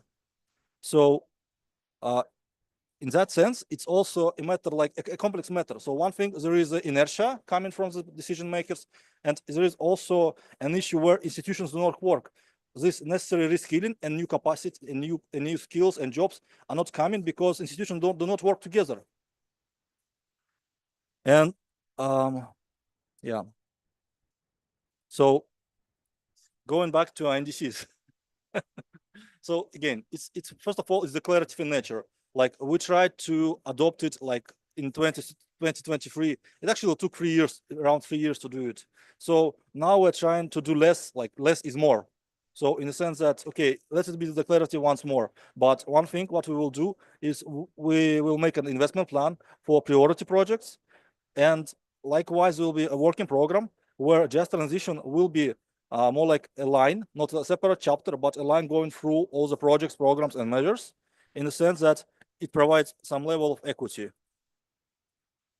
But once again, we face a problem where the country is unique. So we work like the whole issue was just transition. If you look at it, it's coming from the European Union to some extent, and the European Union climate agenda is quite understandable. Well, they have like several things, like the climate policy itself, it's integrated into energy policy. It's coherent with this, but it's likewise an element of economic and trade policies because they have manufacturing capacities. They have capacity to basically benefit from the climate policies. But when it comes to our region, like this is quite a question because, okay, we are going to an NDC and yes, we will advocate for coal exit, but realistically, we cannot advocate for like exit from oil and gas, like because it's basically source of the revenues. And unless we're able to provide like a viable economic pathway for the development, we cannot go forward. And like just transition is like the only not like is the element which needs to be integrated in all this part, but it just needs to be a little bit more realistic in that sense. Thanks. Thank you so much, Rustam, for providing such insights and on the challenges and highlighting the issue that just transition should be coherent with other policies, climate policies, with energy policies and other sectoral policies, and that it should be also be not in the declarative form, but formed by the voices of different stakeholders. And let's now turn to Anisa from Tajikistan. Anisa, could you reflect on how just transition is addressed in Tajikistan's policies? Additionally, how can vulnerable communities play an active role in decarbonization? And what is the role of civil society in this progress? Yeah, thanks a lot. I hope you can hear me well. First of all, I'm very honored to be among amazing speakers today. So far, even for me, for the insider being in this topic for quite long, it was very informative. When we talk in terms of the context of Tajikistan, just transition involves for us the strategies to adapt to social, economic, and environmental challenges that are associated to transforming to a green economy and overall decarbonization process, considering the country-specific context. So let me firstly shortly reflect on where the just transition is overall reflected in political documents, and then we will shortly transition to what Little Earth actually does to follow this agenda. So there are three main documents that reflect just transition directly or indirectly, which is NDC, of course, the strategy for development of a green economy in Tajikistan for 2023-2037, and national strategy for adaptation to climate change until 2030. Well, actually, as Rustam mentioned, when we talk about just transition, it's about equitable access to the green energy and expanding renewable energy sources, like in the context of Tajikistan, of course, the solar energy, especially where it's the most needed, especially in the regions where people suffer from the energy poverty. And at the same time, prioritizing its affordability and to ensure that transition inclusively benefits all segments of the society. So I can give you some of the example how indirectly just transition is reflected in our indice. For instance, in terms of promotion of water energy land nexus with the renewable energy sources, modernization of the existing grid, HPPs, and expanding and exploring our hydropower, and of course, the significant increase of renewable energy sources, primary solar energy, specifically focusing on small-scale solar technologies. So actually, in our strategy for development of the green economy, it's like the first document where you will see just transition even mentioned in our in any documentation, in any climate-related policy. It's quite new document, which was signed just in 2023. However, again, when we talk about all this climate-related policy, I think what we really need to pay attention on is the execution and implementation of that, because sometimes on paper, even the NDC can be ambitious, but not necessary being well implemented. And also, there is one very crucial thing, I think very relevant for Kyrgyzstan and Tajikistan. When we talk about renewables, we always need flexibility, which actually Tatiana mentioned. And there many researchers actually recently, like the World Bank, published a very good report for climate sustainable development, which actually states that Central Asia, from the regional expansion of energy exports, can expand their renewables, but by the means to slowly transforming to less dirty fuel, which is gas. And when we talk about gas, is it our answer? Because we forget about methane problem, we forget about transport and emissions, and is it really give us the progress and an opportunity to expand, or just basically delays the renewable energy adoption and locks us back to the fossil fuel era? And again, I definitely think that for us as a Central Asia, we definitely have all the necessary energy elements in our system to be energy secure. However, as it was mentioned, it requires lots of resources. So moving back to more action-based, to what Little Earth, for instance, does to help to the decarbonization process and to the just transition, we work with remote mountainous communities in Tajikistan, usually off-grid communities who are extremely vulnerable to the climate change and standing in the front line of the climate change.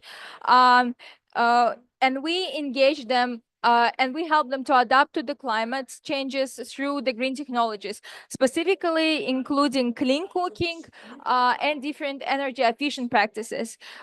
We really a big fan of a phase. The best energy source is the energy you didn't use. And therefore, before speaking the transition, before speaking about even expansion on renewables, let's talk about energy efficiency. This is like the basic thing that we often forget about, and therefore we help the local communities to with the insulation of their houses, to keep the houses warmer, with the clean cooking, by bringing by adopting the solar kitchen, energy efficient stoves, pressure cookers, and etc.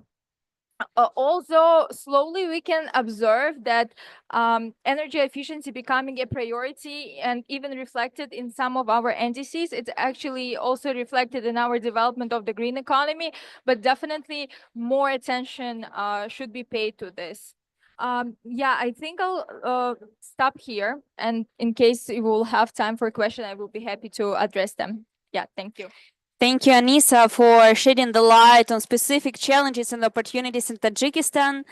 And our next speaker is Nazgul from Mov Green, Kyrgyzstan.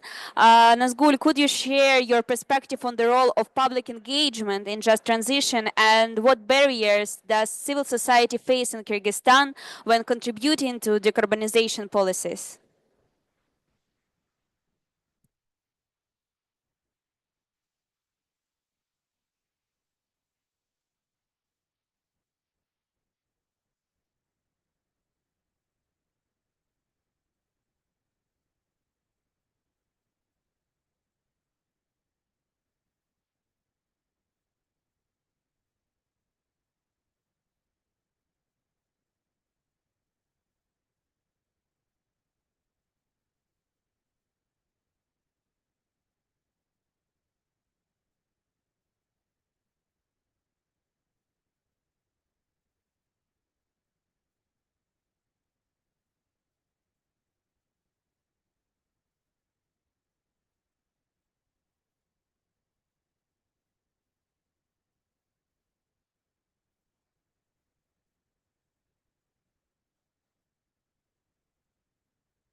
My name is Nazgul Koyulabayeva. I represent Public Association Move Green, organization based in Kyrgyzstan. And I will be talking, as Anya said, about role of civic society in just transition in the context of our country. I'll give you just a small review about our organization. We are environmental organization dedicated to promoting and fostering the environmental awareness and positive ecological actions through expertise, volunteering, and education. And we advocate for reducing the maximum allowable concentrations in cities across Kyrgyzstan and Central Asia. Our main focus is air quality. There are other topics we also concentrate on. It's, well, they all overlap, but it's environmental safety and climate change. The work that we've done already is in air quality is we built a civic monitoring network across Kyrgyzstan, Kazakhstan, and we have some sensors in Uzbekistan and Tajikistan as well. What it gives us open real-time data about air quality in the region and helps to create the government to create policies based on that. And it is also a very effective advocacy tool for the public. So what we do is we analyze this data and we give full access about it on our website. We do seasonal reports about air quality. And so the current state of Kyrgyzstan national climate policies. So we have 22 documents, environmental and ecological documents and agreements ratified in Kyrgyzstan. And there is a target of 16% reduction of greenhouse gas emissions by 2025 and 44% by 2030. And our country's indices focus on key sectors, including energy, agriculture, forestry, and waste management. So the barriers that we have in implementation of this climate action is, first of all, shortage of qualified specialists, and we have limited human resources related, needed to execute all of the actions planned.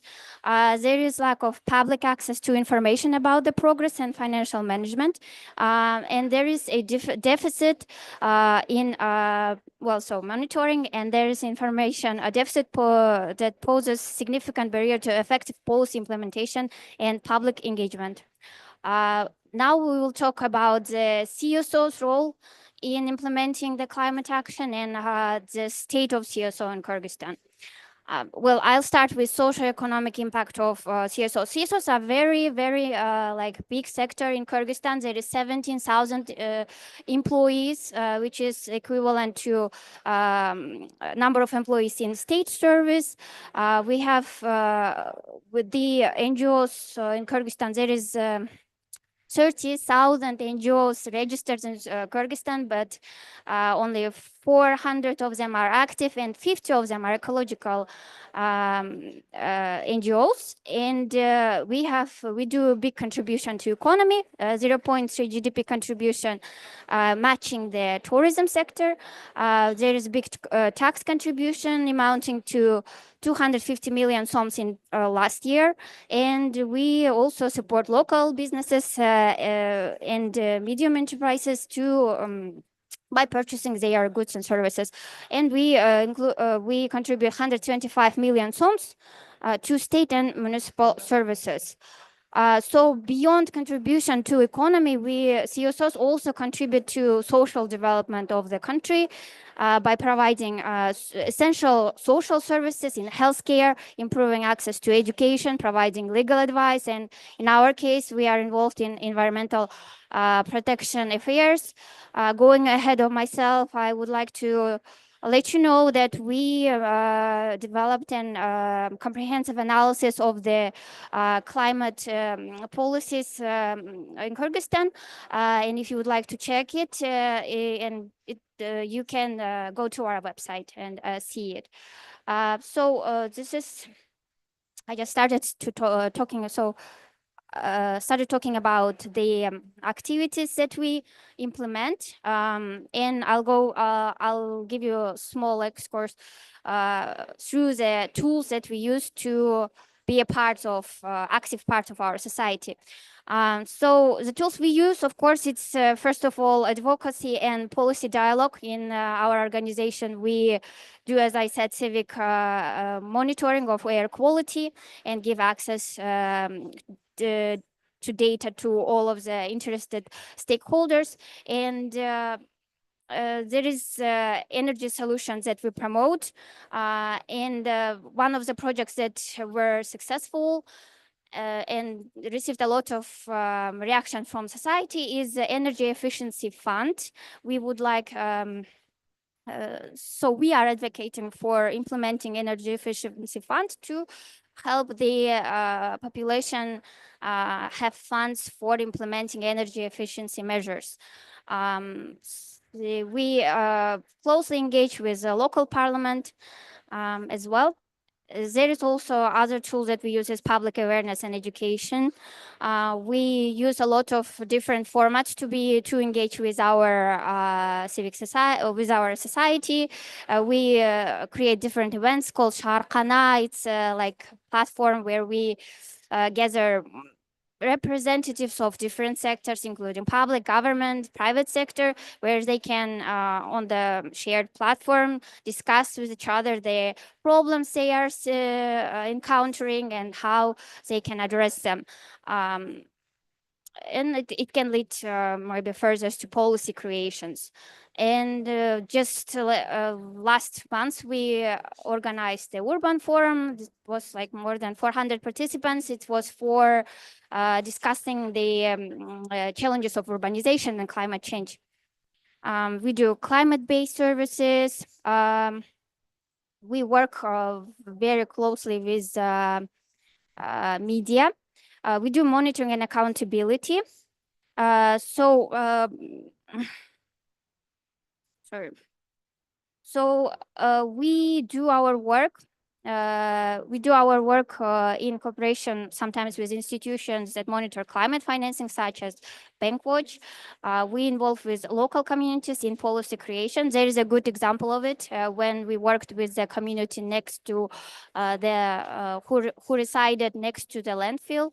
There was a horrible air pollution in this area, and we help them to communicate with the municipal authorities, giving the platform for it. And in future, I mean, consequently, it pushed them to start taking action in that, and hopefully it will lead to relevant policy creation. So through these actions, CSOs in Kyrgyzstan contribute significantly to making government policies more responsive to public needs, fostering a more collaborative and inclusive approach to governance. It is not an isolated problem we're trying to solve here. It does require holistic approach and multi-sectoral engagement. So,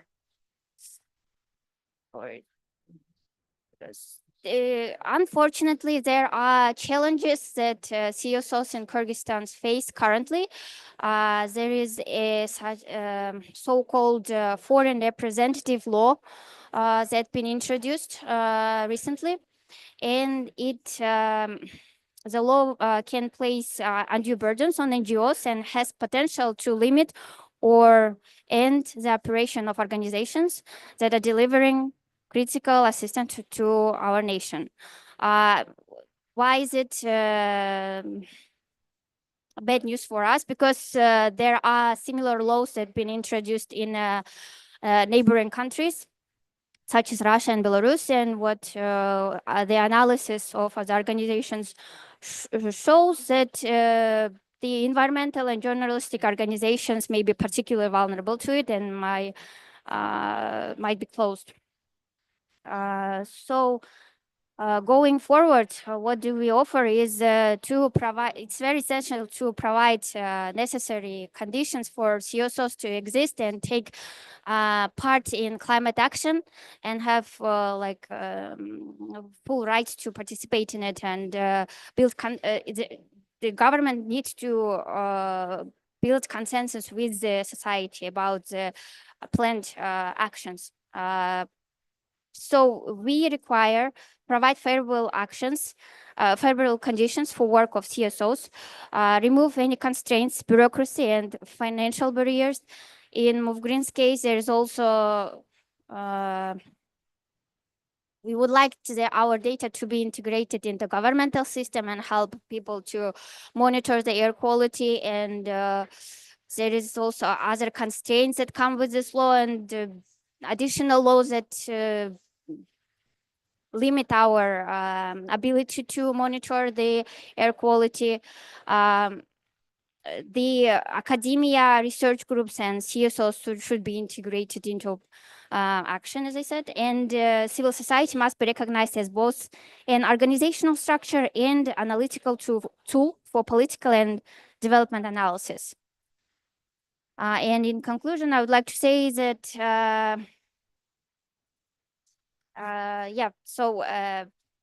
as my colleague said, there is a very good, there was a very good intention shown from our government during the COP that we would like to be transitioning to the renewable energy sources.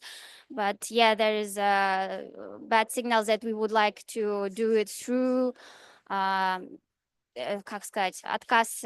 refusing from moving on from the coal to gas, and that's as Anissa said, it might delay the transition to renewable energy sources.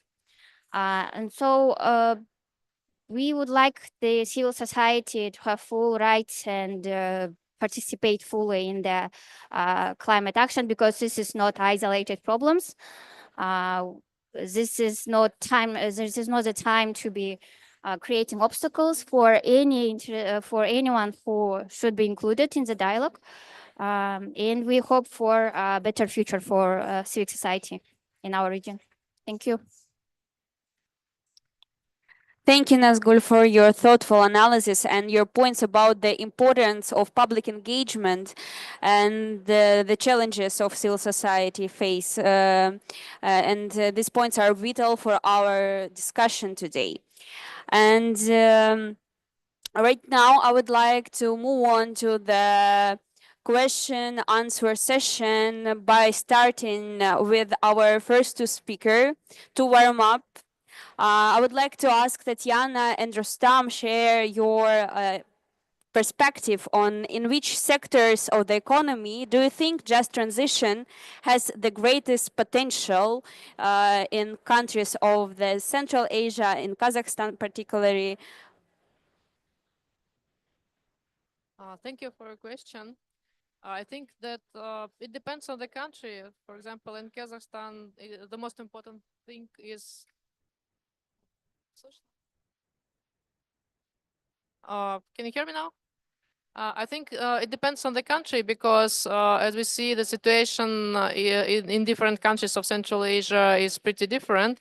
For Kazakhstan, for example, the most important thing is to decrease coal generation because coal provides for more than 40% of all emissions, and it is very, very important for decarbonization. And for other countries, especially for those that have already developed hydropower sectors, for them, it might be most important to develop solar and wind energy and to increase the energy security in their countries and also to provide balancing services for neighboring countries, which can bring some money and also improve the situation with a just energy transition in the whole region. Thanks. I think it's quite a actually tricky question. So yes, in essence, if INDC is going to be implemented, it's like coal energy sector, so coal and oil and gas, as well as some part of the industry. I think metallurgy one. However, if we think about realistically, like our energy targets are actually not INDC compliant. So just to explain, so we have a 15% renewable energy target, but what our demand growth say is like it will be 30% increase by 10 years. If we do simple math, it will be about like if power sector intensity remains the same, it will be like we need to set 23%, 24% for renewable energy just to stay like on the same level. So like we won't see much decrease in the coal generation, unfortunately, in this like 10 years. But where we could do and we should is more like about adaptation side, and it's particularly be agricultural sector, and to promote more like sustainable agriculture, more resilient communities, and well, increased water efficiency use. That sense. Thank you so much. And my second question is for Anisa and Nazgul. How can civil society and local communities be more effectively involved in planning and implementing just transition?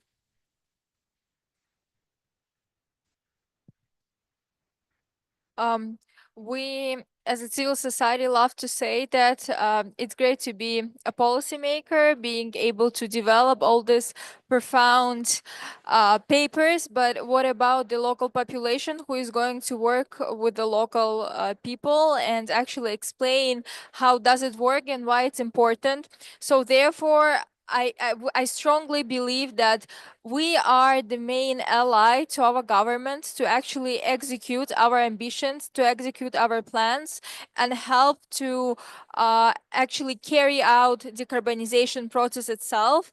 As already in many countries illustrated the success where civil society is treated as an ally, as an implementer, as who actually has a first-hand experience working with the people in remote communities, because our regular population doesn't like has no idea about the NDC, about all this climate policy. What they care about the food that they should eat, they care about the energy that they should have.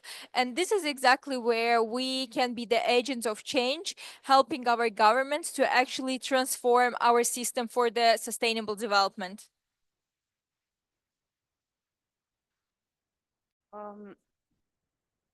So first of all, how civic society in Kyrgyzstan can be more impactful is, well, there should be conditions for civil society to work, and then civil society will find a way to be more impactful. There is a lot of, as I showed in my presentation, there's a lot of ways for us to engage in that through many levels. It's a policy creation, it's engagement, civic engagement, it's monitoring, it's attracting the finances, everything. So there is already tools in place, and if there will be conditions, there will be results, very good results. And as I said, there is no time to think, to be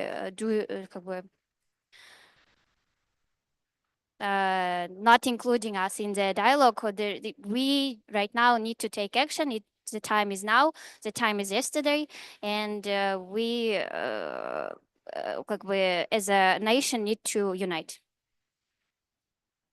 Thank you. And now we will take questions from the audience. Please feel free to raise your hand if you have something to ask our panelists while we are here open to answer everything that you are interested in.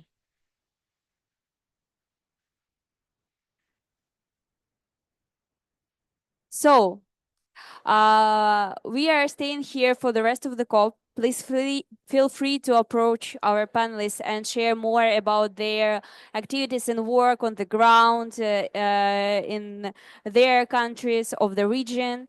And as we conclude, I want to thank our panelists for sharing their knowledge and experience, and our audience for staying here with us. Today's discussion highlighted that just transition is in Central Asia is not just about decarbonization, it's about equity, inclusivity, and also resilience.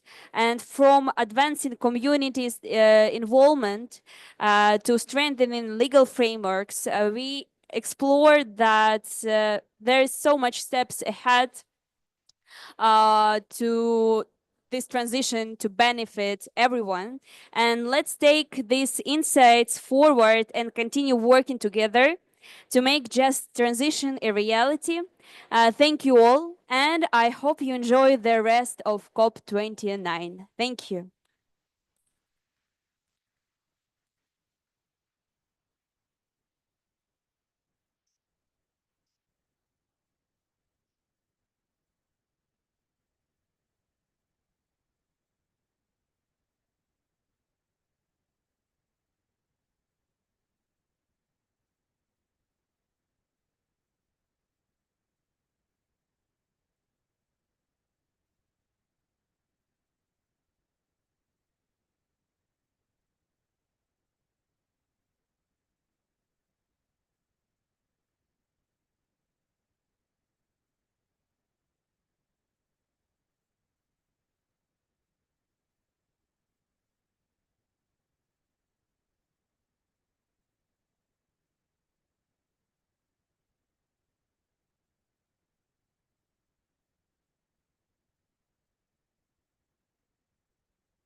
это загрузить видео